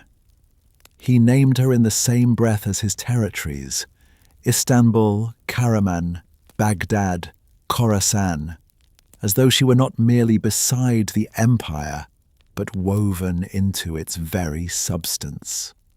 He wrote of illness, of need, of pleading. He signed his poems with the image of eyes full of tears. For a sultan whose public face was that of the lawgiver, the conqueror, the absolute sovereign, these verses revealed an interior life of almost startling vulnerability. And Hurrem wrote back. 7 of her letters have survived, composed while he was away on campaign, reaching him across the miles of road and danger that separated them. She addressed him as my lofty sultan. She wrote of longing, of a heart broiled with missing him. She kissed the ground his feet had trodden in the language of the letters. And then, within those same letters, she asked about the viziers, mentioned his son Mustafa's presence in the army, warned of potential unrest. Their correspondence was both a love affair conducted across continents and a quiet form of governance, her voice threading through the affairs of state even from the distance of the palace. Hurrem's influence was not confined to the interior world of the harem. It extended outward, through letters, through alliances, through the careful placement of trusted figures in positions of consequence. She corresponded with European ambassadors. She exchanged letters with the rulers of Venice and Persia. She maintained what might today be called soft diplomacy with the wives and women of foreign royal families, most notably those of the Polish court, where her own origins gave her a personal connection that she used with quiet skill. Diplomatic missives she sent abroad were often accompanied by embroidered gifts, a language of relationship that moved beneath the formal exchanges of treaty and war. She used her own seal to endorse state documents in the Sultan's absence. She attended meetings of the Imperial Council. She shaped the appointment of officials, most consequentially, the rise of Rustam Pasha, a man of Devshirme background who had climbed through the Ottoman system to become a vizier of considerable ability. In 1539, Rustam married Hurrem's only daughter, Mihrima Sultan. The marriage gave him the honorific title of Damat, son-in-law of the Sultan, and drew him firmly into Hurrem's network of influence. He would eventually become Grand Vizier, serving in that capacity from 1544 onward. The connection between them was more than familial. It was strategic.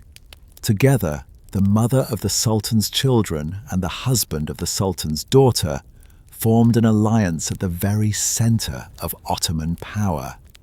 An alliance that would, in time, reach toward one of the most consequential and sorrow-laden decisions in the empire's history. Before Hurrem's sons could rise, there was another prince, older, admired, and beloved by the empire in a way that went beyond ordinary affection. Shehzade Mustafa was born around 1515 or 1516, the son of Suleiman and a concubine named Mahidevran Hatun. He had grown up within the palace and been sent, as was custom, to govern provinces. First Manisa, then Amasya, where he proved himself a capable administrator, a courageous military presence, and a figure of genuine warmth toward those who served under him. The Janissaries adored him. Provincial notables respected him. Poets dedicated verses to him. He was, by every account that has survived, the ideal heir, not merely by birth but by temperament and preparation. His relationship with the soldiers who formed the core of Ottoman military power was something close to devotion. He was generous, fair, personally brave. The Janissaries were known to speak openly of their desire to one day swear loyalty to him as their sultan. And it was precisely this devotion that made him dangerous in the eyes of those who watched from within the palace. A prince who could command the army's love was a prince who could, if the moment arrived, act upon that love. For Hurrem and her sons, Mustafa's existence cast a long shadow, not because he had acted against them, but because the possibility of his action, were circumstances to shift, was something no court calculation could safely ignore. The beloved heir and the ambitious mother existed in the same palace, in the same succession, bound toward the same throne. In October of 1553, Suleiman's army was encamped near the town of Ereğli, outside Konya, during one of the Sultan's military campaigns. It was here that a sequence of events unfolded that would alter the course of the Ottoman Empire. Reports had reached Suleiman, carried primarily through the voice of his Grand Vizier Rustam Pasha, the husband of his daughter, the son-in-law of Hurrem, that Mustafa was encouraging the army to consider replacing his father with a younger prince. A Venetian account described soldiers on the march being drawn toward Mustafa's stronghold at Amasya, a movement that Rustam had been forced to redirect. Rumors circulated that the Janissaries were ready to act. Modern historians regard much of this evidence with considerable skepticism. Rustam had clear motivations of his own. He was a man who had risen through Hurrem's network, who stood to benefit from a succession that favored her sons.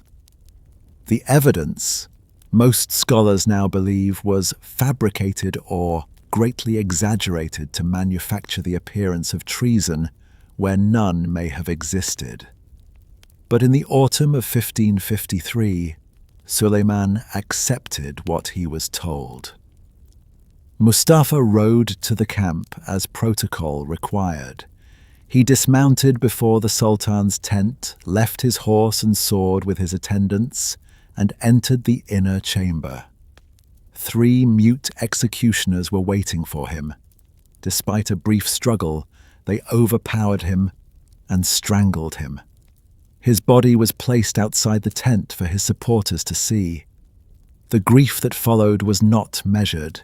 It swept through the army and outward across the empire, like a sound too large for any single space to contain. The death of Mustafa sent a wave of grief and anger across the empire that even Suleiman could not entirely contain. The Janissaries mourned openly.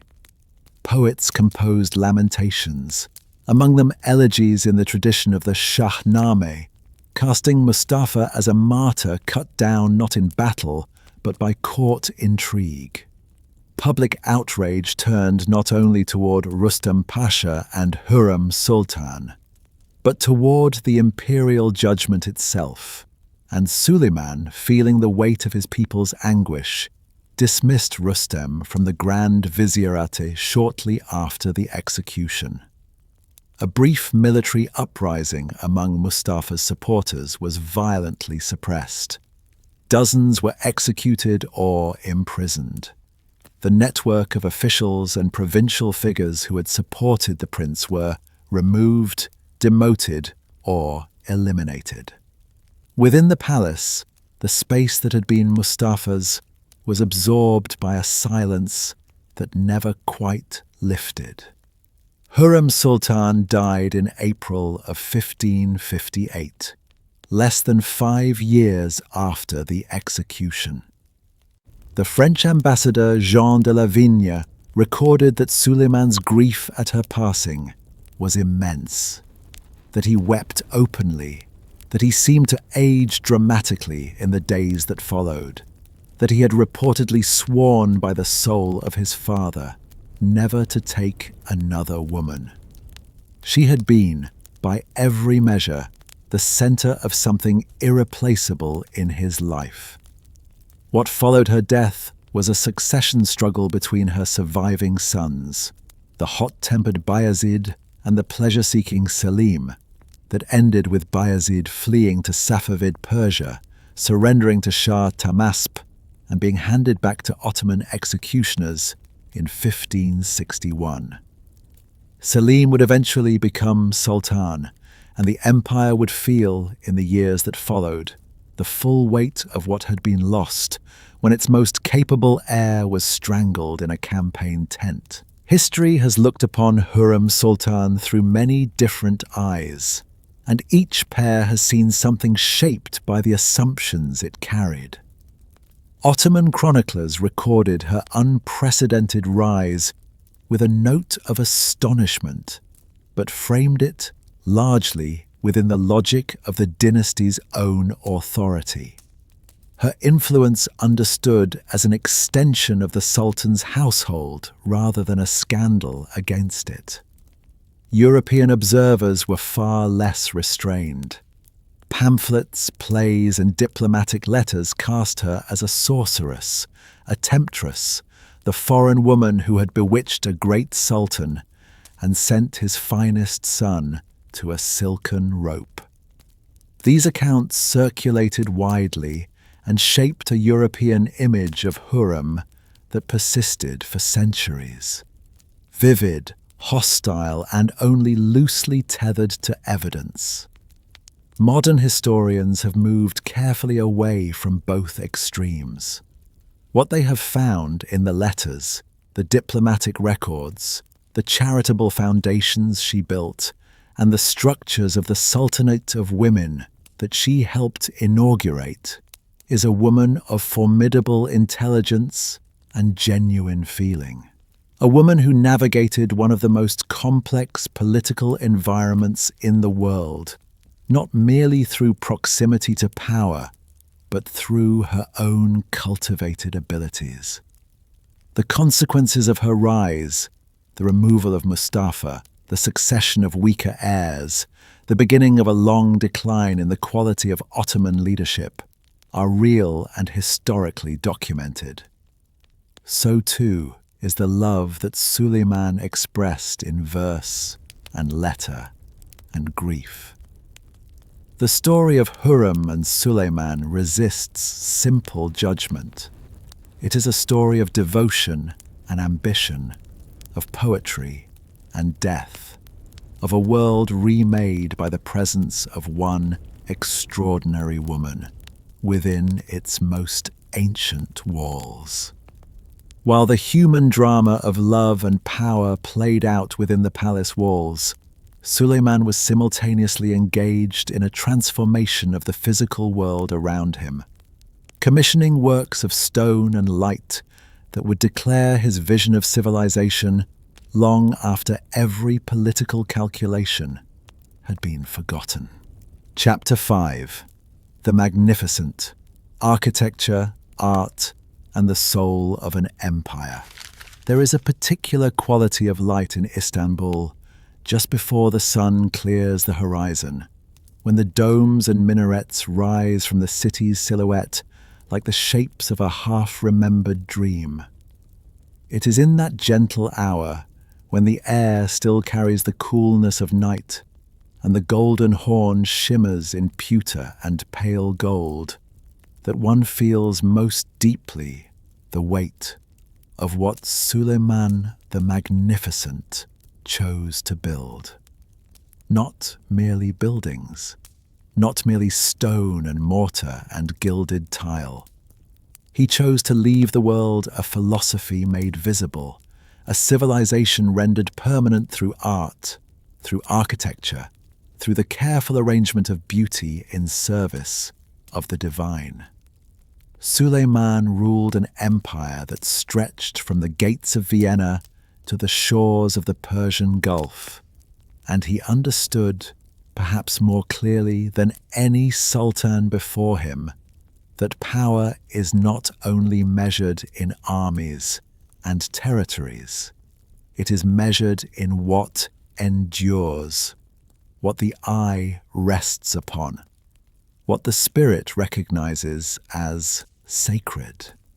And so he turned his court into something rare and luminous, a gathering place for the finest minds and hands of the Islamic world, a palace where poems were written and recited alongside matters of law and war, where the hammers of stonemasons rang out across the hills of Constantinople as something vast and new took shape against the sky. This chapter moves slowly through that world, through the workshops and scaffolding and illuminated manuscripts, through the quiet offices of calligraphers, and the grand vision of a single, extraordinary architect who would define the Ottoman aesthetic for centuries. It is a world that invites not urgency, but wonder, a world best understood in stillness. Among all the figures who shaped the visual legacy of Suleiman's empire, none left a mark more lasting than a man who began his life not as an architect, but as the son of a stonemason in a small Anatolian village. Mimar Sinan was born around 1489 or 1490 in Arnas, near the city of Kayseri, to a Christian family, thought by various traditions to have been Armenian or Greek. The world he was born into was one of craftsmanship and stone, of careful hands, and the patient knowledge of how materials behave under weight and weather. When he was approximately 21 years old in the year 1512, Sinan was taken through the devshirme system, the Ottoman practice of conscripting able young men from Christian communities to serve the empire. He entered the Janissary Corps under Sultan Selim I, and there his inherited instincts for construction quickly found expression in the practical demands of military service. He was trained further as a carpenter and his understanding of materials and structural logic deepened with every campaign he accompanied. His skills as a military engineer earned him a growing reputation. During the Persian campaigns of 1534, he devised ingenious temporary ferries to carry Ottoman forces across Lake Van, solving a logistical problem that had confounded others.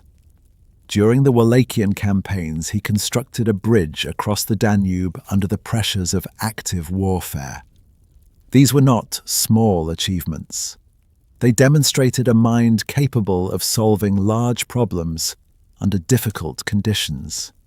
And that kind of mind, once noticed, is rarely forgotten. Grand Vizier Lutfi Pasha took note, and Sinan's path began to shift towards something greater. The transition from military engineer to chief imperial architect was not sudden.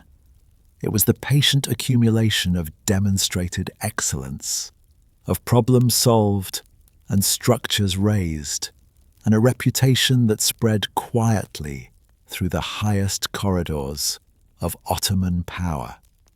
When Lutfi Pasha became Grand Vizier, he appointed Sinan to the role of architect of the Abode of Felicity in 1539. A royal office that would gradually evolve into the position of Chief Imperial Architect, or Mimar-e-Amir. What followed was a period of intense creative productivity. Before Sinan was entrusted with his greatest commission, he had already completed works that established him, beyond any reasonable doubt, as the empire's foremost architectural mind. The Shehzade Mosque, finished in 1548, was among the most celebrated of these early achievements. Sinan himself would later refer to it as the finest work of his apprenticeship. He also designed 2 mosques for Mihrimah Sultan, the beloved daughter of Suleiman the Magnificent, one at Üsküdar in 1548 and another at Edirne Kapı around 1550.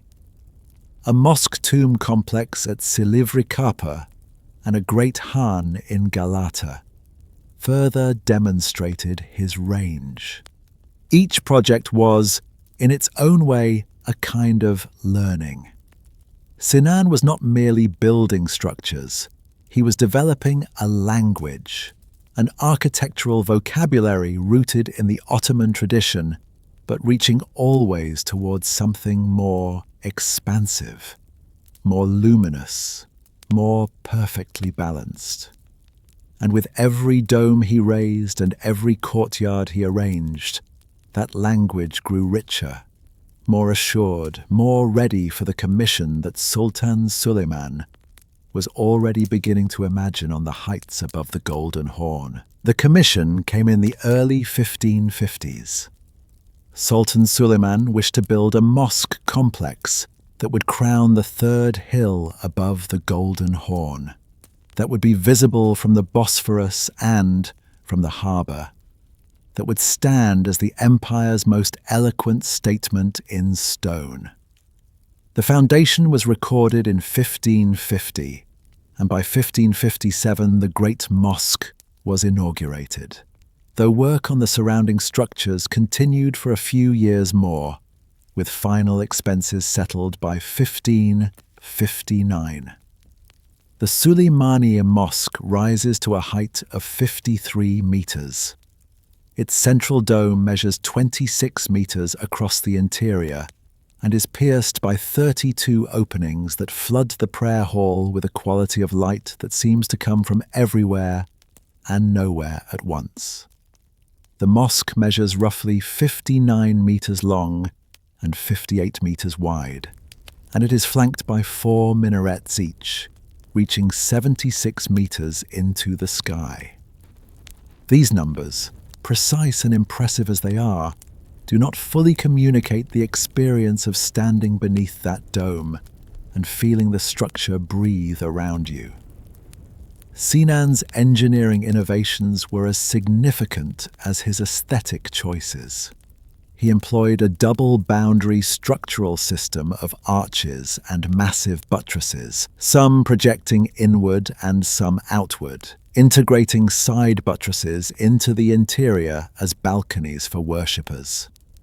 The 32 dome windows serve not only to admit light, but to enhance structural rigidity. The whole arrangement was conceived as a reinterpretation of the nearby Hagia Sophia's great dome and pendentive scheme, honoring that Byzantine masterpiece while refining and surpassing it, producing an interior that was brighter, more open, and more perfectly tuned to the spiritual requirements of Ottoman Islamic worship. The placement of the Suleymaniye on the third hill above the Golden Horn was not an accident of geography. It was a deliberate act of symbolic inscription. From the Bosphorus, from the harbour, from almost every approach to the city, the mosque and its 4 minarets declared the presence and permanence of Ottoman power over a landscape that had for centuries been dominated by Byzantine churches and the great dome of Hagia Sophia itself. By crowning that hill, Suleiman and Sinan together asserted something that went beyond architectural ambition. They were writing a message in stone, visible to every sailor entering the harbour, every merchant crossing the waterway, every ambassador approaching the capital of the empire. The message was calm and unhurried and absolute. This city belongs to the Ottoman world. This skyline is the skyline of Islam. But the Suleymaniye was not only a mosque, it was a city within a city. A complete expression of the Ottoman imperial belief that sovereign authority carries with it a sacred duty of public welfare. Surrounding the mosque itself was a sprawling kuliye, a complex of charitable and educational institutions, whose full extent reveals much about how Suleiman understood the responsibilities of power. 4 madrasas offered higher Islamic learning. A small primary school served younger students. A medical school trained physicians, and a hospital cared for the sick. A public kitchen fed the poor without distinction. A caravanserai offered shelter to travellers. Public baths, a library, a school for the study of hadith, rows of small shops, all of it arranged around the mosque and the mausoleums of Suleiman and his beloved wife, as if to say that prayer and scholarship and healing and generosity are not separate things, but one. Step inside the Suleymaniye and the decorative arts speak with the same quiet authority as the architecture itself. The walls, pendentives, and the continuous band above the windows are adorned with polychrome Iznik tiles. That vivid and unmistakable Ottoman ceramic art, whose finest examples were produced in the town of Iznik during precisely this century. The dominant hue is a deep red ground with blues and turquoises playing across the surface in floral and inscriptive patterns drawn from the tradition of Quranic calligraphy. The octagonal mausoleum of Hurrem Sultan, Suleiman's great love, carries this tradition even further. Its interior is lined with a full 16-sided arrangement of Iznik tiles, tiled lunette windows catching the light, epigraphic panels unfolding across the walls, hooded niches framing the space with ornamental gravity. Marble, granite, and porphyry surfaces catch and redirect the glow from chandeliers and bronze candlesticks. The mihrab is carved from white marble. The minbar is delicately worked. Mother of pearl and ebony appear in the woodwork. Stained glass softens the daylight. Muqarnas vaulting. those intricate stalactite-like formations that seem to dissolve solid stone into something almost organic, frame doorways and transitions throughout the complex. The Iznik ceramic tradition that supplied these decorations had itself been transformed by imperial patronage during Suleiman's reign. Artisans had moved beyond earlier mosaic techniques toward an underglaze painting method that unlocked a palette of cobalt blue, turquoise, emerald green, and the signature bowl red. New motifs, saz leaves, balanced rosettes, tulips, carnations, roses, hyacinths, had been devised by court designers and executed by Iznik workshops, whose output, at this moment, was among the finest ceramic work produced anywhere in the world. Sinan himself, reflecting late in his long life on the body of work he had produced, made a distinction that architecture historians have found quietly revealing. The Suleymaniye Mosque, great as it was, he considered the achievement of his master craftsman phase, the period between his earlier apprentice works and what he regarded as his supreme masterpiece. That final culmination came not in Istanbul, but in the older Ottoman city of Edirne, where for Sultan Selim II he raised the Selimiye Mosque. The Selimiye was the work Sinan spoke of with undisguised pride, claiming that he had concentrated the whole of his powers upon it, and that no architect or engineer, however gifted, could produce anything to surpass it. The claim was not idle vanity. The mosque's single massive central dome, measuring 31.5 meters in diameter, was achieved through a bold octagonal structural system in which 8 massive pillars bear the dome's weight and surround the interior with a ring of abundant windows. Flooding the space with light so intense, it creates the sensation of looking upward into open sky. 4 slender minarets, among the tallest in the Ottoman world, mark the corners. The structural system itself drew inspiration, in part from the Mongol tomb of Oljaitu at Sultaniya in Persia, evidence of Sinan's awareness of the broader Islamic architectural tradition. The Selimiye represented the culmination of a lifetime of accumulated knowledge, from a stonemason's son in Aranas to a janissary engineer crossing rivers under fire to the chief architect of an empire who would die in Istanbul on the 17th of July, 1588, having designed over 300 major structures. If Sinan gave the empire its architectural soul, then Suleiman himself gave voice to something more intimate, the inner life of a ruler who, beneath the weight of conquest and administration, was also a poet. He wrote under the pen name Muhibbi, an Arabic word meaning the lover, or one who loves, and under that name he composed more than 4,000 poems in both Persian and Turkish. Literary scholars across the centuries have treated this body of work with genuine respect. Contemporary biographical dictionaries and court registers accorded Suleiman the same honorific treatment reserved for the finest divan poets of his era.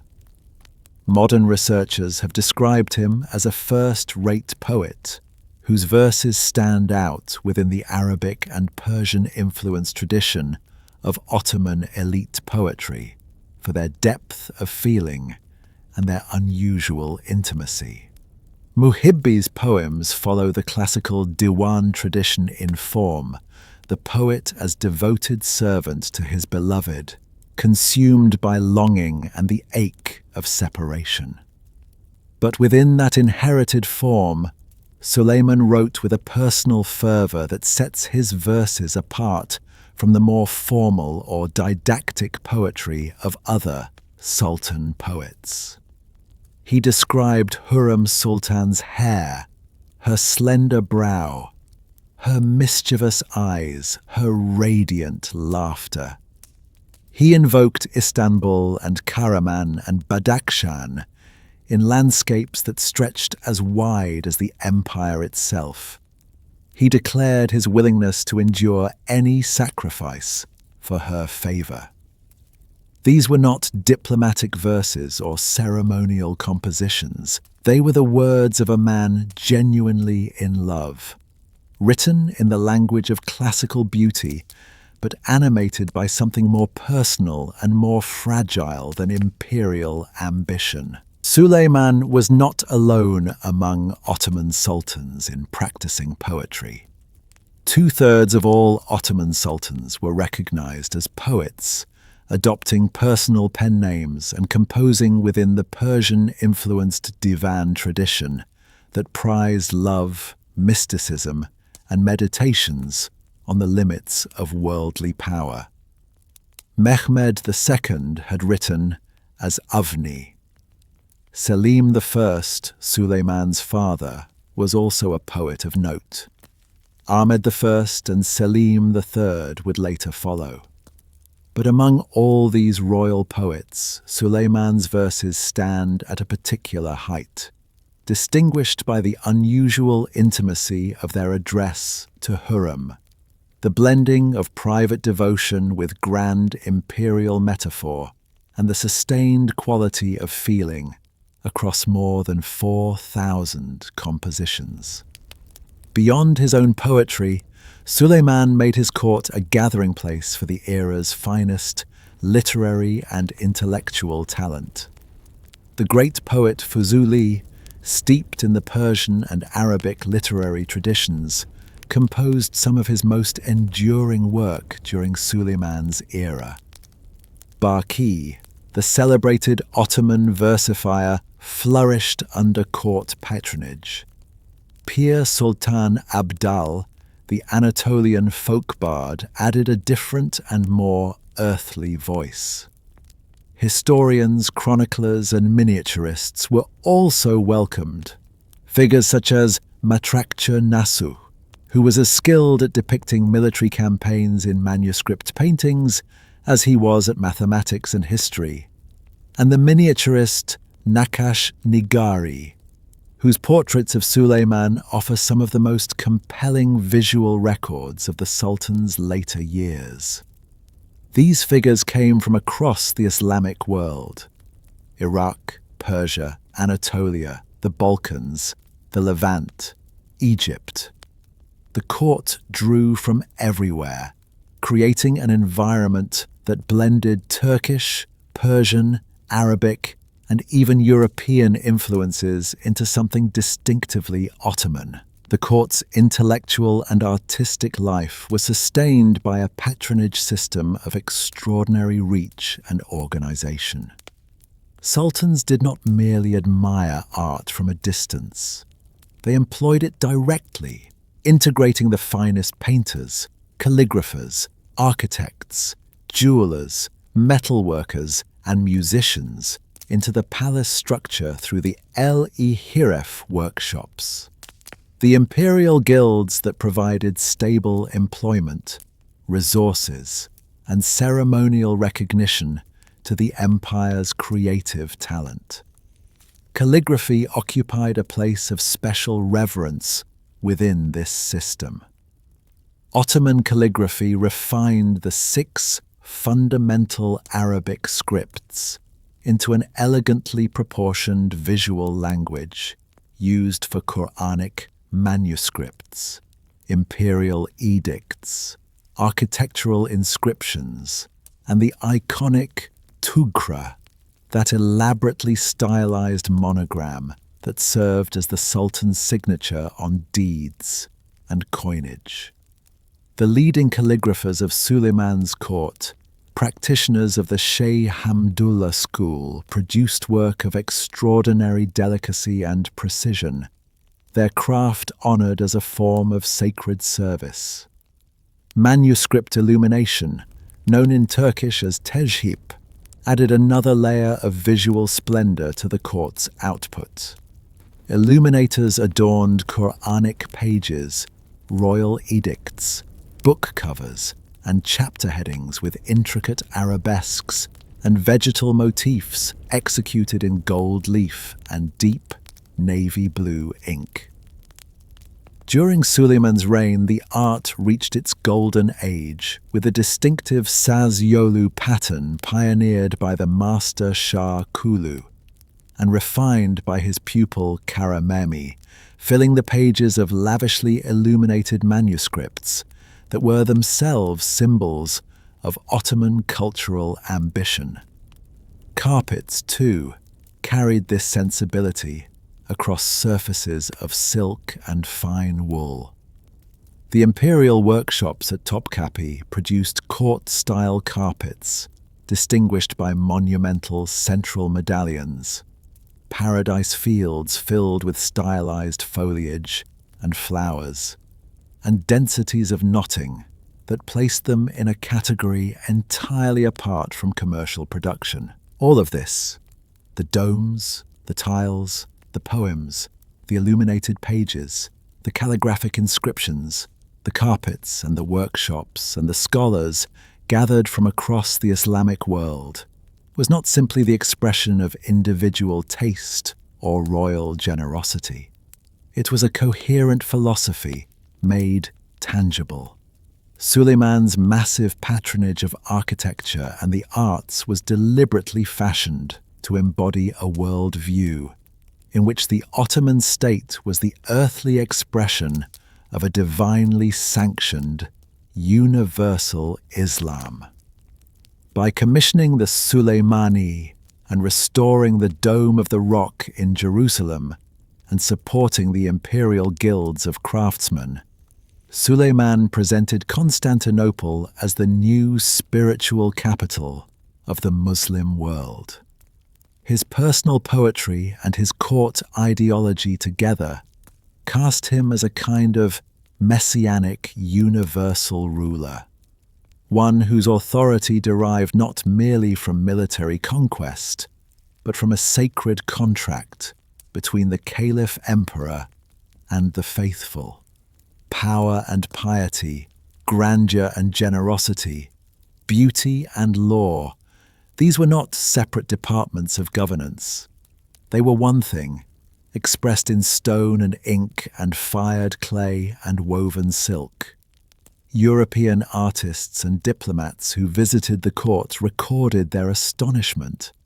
They described the palace as a glittering showcase, noted the presence of jewelers and goldsmiths and musicians whose work rivaled the great Italian workshops, praised the poetry recitals and the fashionable tulip gardens. They called the environment a court of magnificence, a phrase that had found its way into the Sultan's own name and that now settled across everything he had built like the long, still light of a late afternoon in Istanbul. The mosques still stand, the poems still survive, and the laws still echo in the legal traditions of nations that were once Ottoman provinces. But the man who made all of this possible was running out of time, and the empire he had built so magnificently was already showing the first hairline cracks that would widen across the centuries ahead. Chapter 6: The Final Campaign and the Shadow of Decline. The first decade of Suleiman's reign had moved with the swift certainty of a river finding its course. Belgrade had fallen. Rhodes had surrendered. At the field of Mohacs, an entire kingdom had crumbled before him. Those early years carried the quality of inevitability, as though the world itself were rearranging to accommodate his ambitions. But empires, like rivers, do not always move so cleanly forward.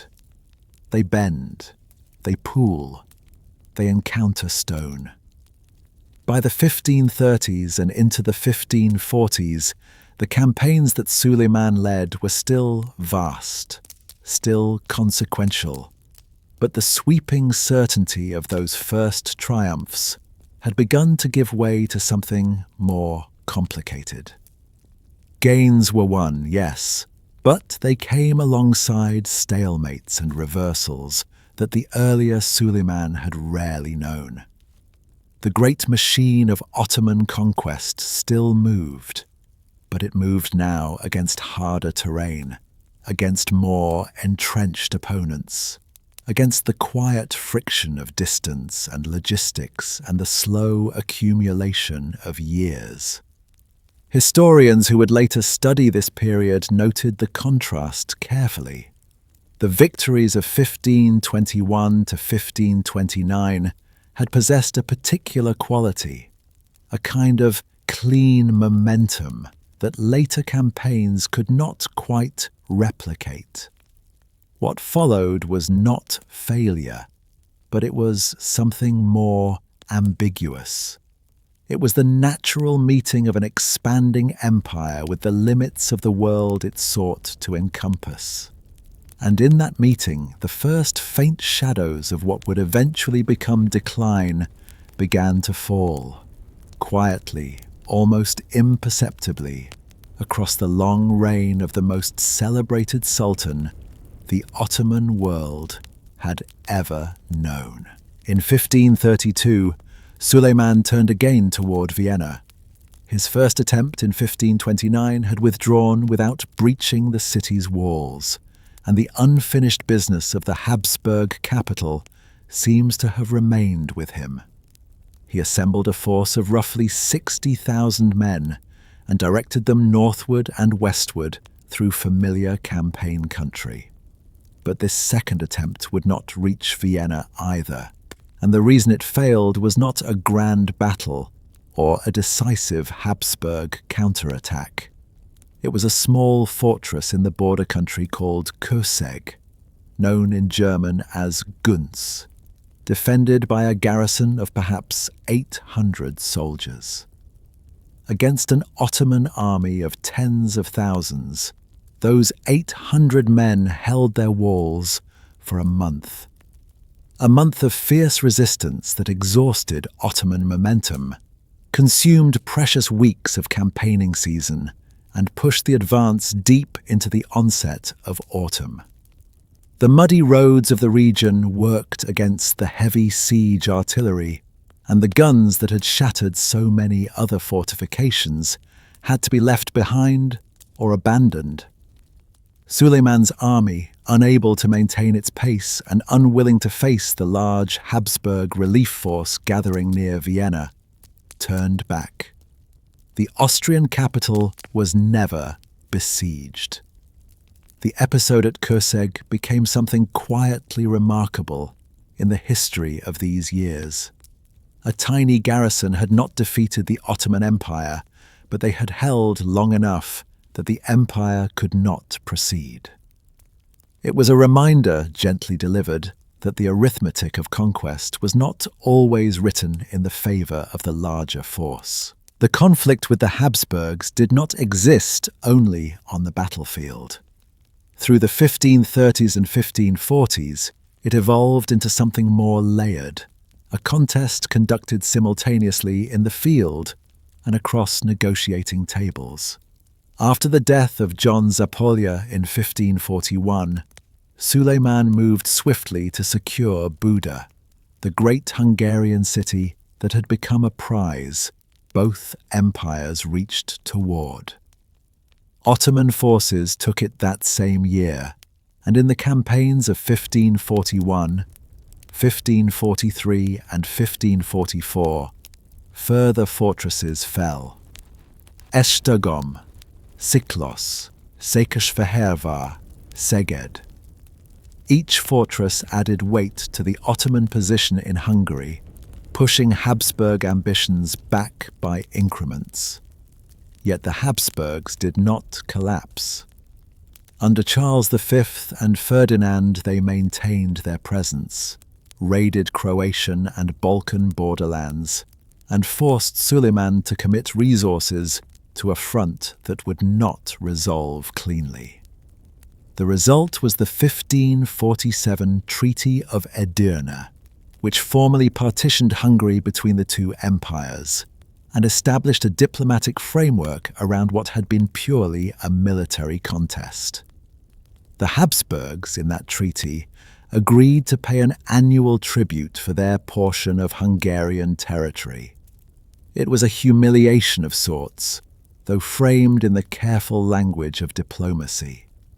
What these years revealed was a war that had grown too large and too entrenched for either side to simply win.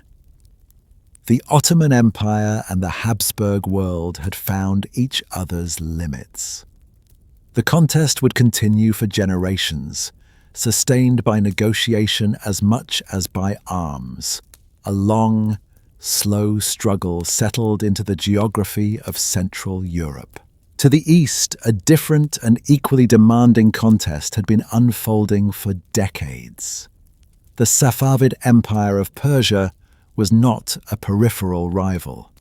It was a powerful state, Shia Muslim, where the Ottomans were Sunni, and the theological difference sharpened what was already a territorial and dynastic rivalry of great intensity. The wars between these two empires had begun in 1532 and would continue with intervals until 1555. In 1534 and 1536, Ottoman forces captured Baghdad and the plains of Lower Iraq, a prize of immense symbolic and strategic value. In the campaigns of 1548 and 1549, Suleiman's armies pushed deep into the Caucasus, seizing Yerevan, Karabakh, and Nakhchivan, threatening Ardabil itself. Western Armenia and Western Georgia came under Ottoman suzerainty. The empire extended its reach toward the mouths of the Euphrates and the Tigris, and along a stretch of the Persian Gulf coast. And yet, despite these gains, the Safavids endured. Shah Tahmasp proved a careful and patient opponent, withdrawing before pitched battle, preserving his forces, and forcing the Ottomans to campaign across vast and difficult terrain without ever delivering the decisive engagement that might have ended the contest. No Mohacs came in the east. The Safavid state could not be broken by maneuver and siege alone. What had begun as a war aimed at dominance settled instead into a long negotiation over where one empire ended and the other began. The long Eastern War with the Safavids came to a formal close on the 29th of May, 1555, at the city of Amasya. The Peace of Amasya was not a simple document. It was a careful cartography of compromise, drawing a line across contested lands that both empires had bled to hold. The Ottomans kept Western Armenia, Western Georgia, most of Iraq, including Baghdad, and access to the Persian Gulf. Buffer zones were established in eastern Anatolia at places like Erzurum, Van, and Shahrizor. The fortress at Kars was declared neutral and razed. In return, the Safavids retained eastern Armenia, eastern Georgia, their old capital Tabriz, and the northwestern Caucasian territories of Dagestan and what would become Azerbaijan. Yerevan, Karabakh, and Nakhchivan were returned to Persia. The treaty also carried within it something quieter and more human. Persian pilgrims were guaranteed free passage to Mecca and Medina, and to the Shia holy sites within Ottoman-controlled Iraq. In a conflict so deeply coloured by religious antagonism, this provision had a quality of considered grace. The Peace of Amasya held for roughly 20 years, an unusual interval of stability between these two great powers. For Suleiman, It represented the eastern boundary of what Ottoman arms could realistically achieve. The frontier had been drawn not by total victory, but by the mutual recognition of limits. And that recognition, however pragmatic, carried within it an acknowledgement that the age of unconstrained expansion had quietly passed. By the final decade of his reign, the man who had once led armies personally across the width of 3 continents had become something quieter and more fragile. Chronic gout plagued Suleiman through those years, bringing painful attacks that left him unable to move freely. Recurring bouts of dysentery weakened him further. His cardiovascular system had begun to falter, manifesting as fatigue and angina that limited even ordinary exertion. Travel that had once been accomplished on horseback now required a carriage. The Sultan, who had projected an image of tireless vigor, was now dependent on the care of physicians and the concealment of those around him who understood the danger that visible weakness posed to an empire that had long organized itself around the idea of a powerful, active ruler at its center. This physical diminishment was not simply a private matter. In the Ottoman world, the Sultan's body and the empire's health were understood as deeply connected.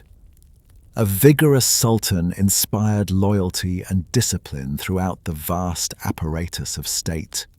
A weakened one created space for uncertainty, for the quiet calculations of those who wondered about succession, about power, about what came next. Suleiman, aware of all this, carried his failing body through those last years with a particular kind of determination, maintaining the outward forms of authority, even as the energy required to sustain them grew heavier and harder to find with each passing season. In the summer of 1566, Suleiman gathered his forces for one final campaign in Hungary. He was 71 years old. He could no longer ride for extended periods. Yet he led his army personally, appearing at the head of the Ottoman column, as he had done across 50 years of military life. The decision to do so was not born of recklessness. It was born of calculation. Rumors of the Sultan's infirmity had circulated in the courts and camps of his enemies. Within his own empire, the question of succession carried its own tensions. By appearing in the field, by leading the campaign in person, Suleiman asserted through his physical presence what words and proclamations alone could not fully accomplish. He was still the Sultan. He was still capable of command. The army's morale, its cohesion, its loyalty to the Ottoman enterprise depended in part on that visible certainty. Whatever it cost him in personal suffering, his presence on campaign served a purpose that was as much symbolic as military. The target of this final campaign was the fortress of Sigetvar, held by the Croatian-Hungarian commander Nikola Zrinski. It was not the most strategically vital position in Hungary, but it stood in the path of a deeper advance, and Suleiman's army moved toward it with the full weight of an empire behind them. The old Sultan rode in his carriage through the Hungarian summer and the world around him. The empire he had built over nearly half a century moved with him one last time. Nikola Zrinski was a Croatian-Hungarian nobleman, ban of Croatia for many years, and by 1561, the commander of the fortress of Sigetvar. He was not a young man when the Ottomans arrived, and the garrison he commanded numbered perhaps 2,300 to 2,500 soldiers, a force that must have looked very small against the army that appeared before the fortress walls in early August of 1566. The siege began on the 5th of that month. For 33 days, what followed was a methodical and relentless application of Ottoman siegecraft. Artillery under the commander Ali Portug bombarded the outer sections of the fortress. Ditches were dug. The surrounding swamp was drained to allow the siege works to advance. Embankments were built to bring cannon fire to bear at closer range. Assault after assault was launched and repulsed. On the 19th of August, a major attack drove the defenders back from the outer districts into the inner citadel. Later assaults on the 29th of August cost the Ottomans heavily, killing their artillery commander. Through September, the pressure intensified. Incendiaries were used against the walls. Greek fire was employed in the final stages. And through all of it, Nicola Zrinski and his men held. They held not because they expected relief, for none was coming. They held because the fortress was theirs to defend, and they had made the decision to defend it to the end.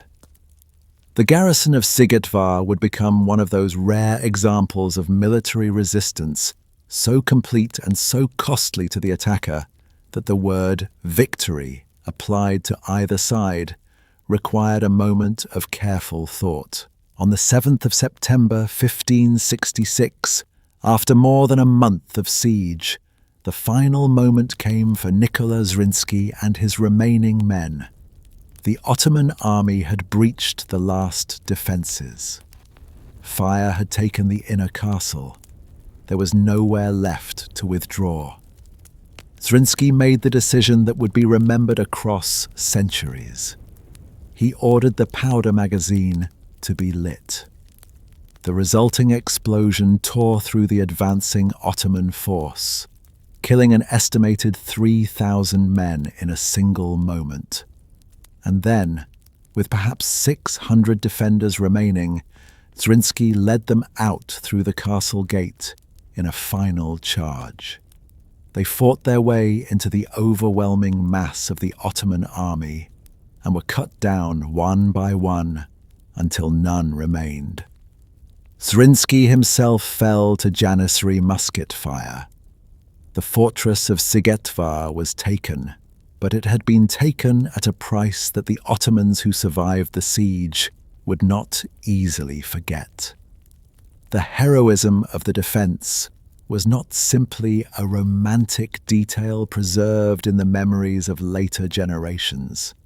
It was a military reality.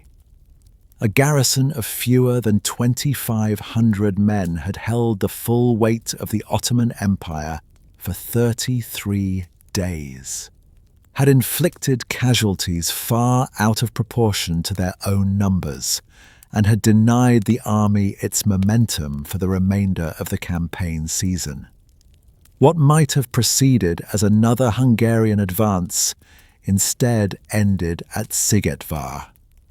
And Suleiman himself never saw the final fall of the fortress. On the 6th of September, 1566, the day before Nicola Zrinski made his final charge, Suleiman the Magnificent died in his tent on the hill above Sigetvar.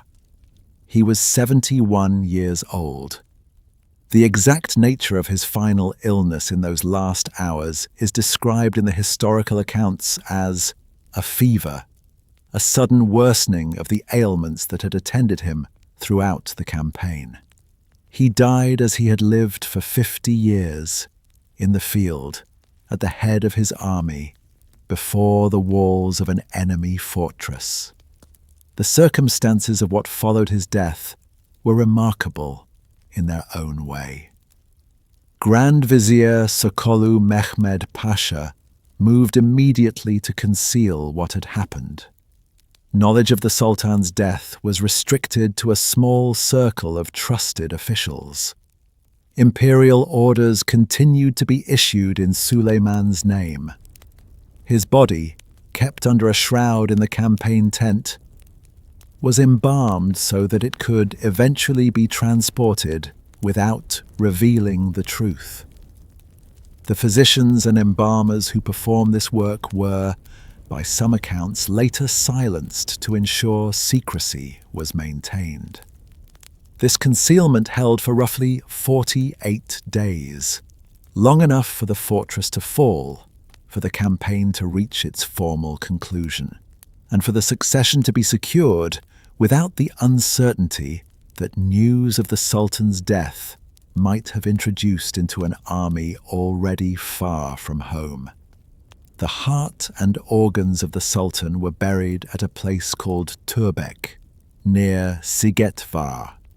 The rest of his body was carried back across the long road to Constantinople. Suleiman's embalmed body was returned to Constantinople and laid to rest in an octagonal mausoleum within the enclosed cemetery beside the great mosque that bore his name, the Suleymaniye, designed by the architect Sinan, and still standing today above the city he had ruled for 46 years. His tomb, richly tiled and covered by a dome, rests adjacent to the tomb of Hurrem Sultan, the woman who had been the companion of his long reign. Selim II, the son who inherited the empire, was a different kind of ruler. History would give him the nicknames the Blonde and, less charitably, the Drunkard.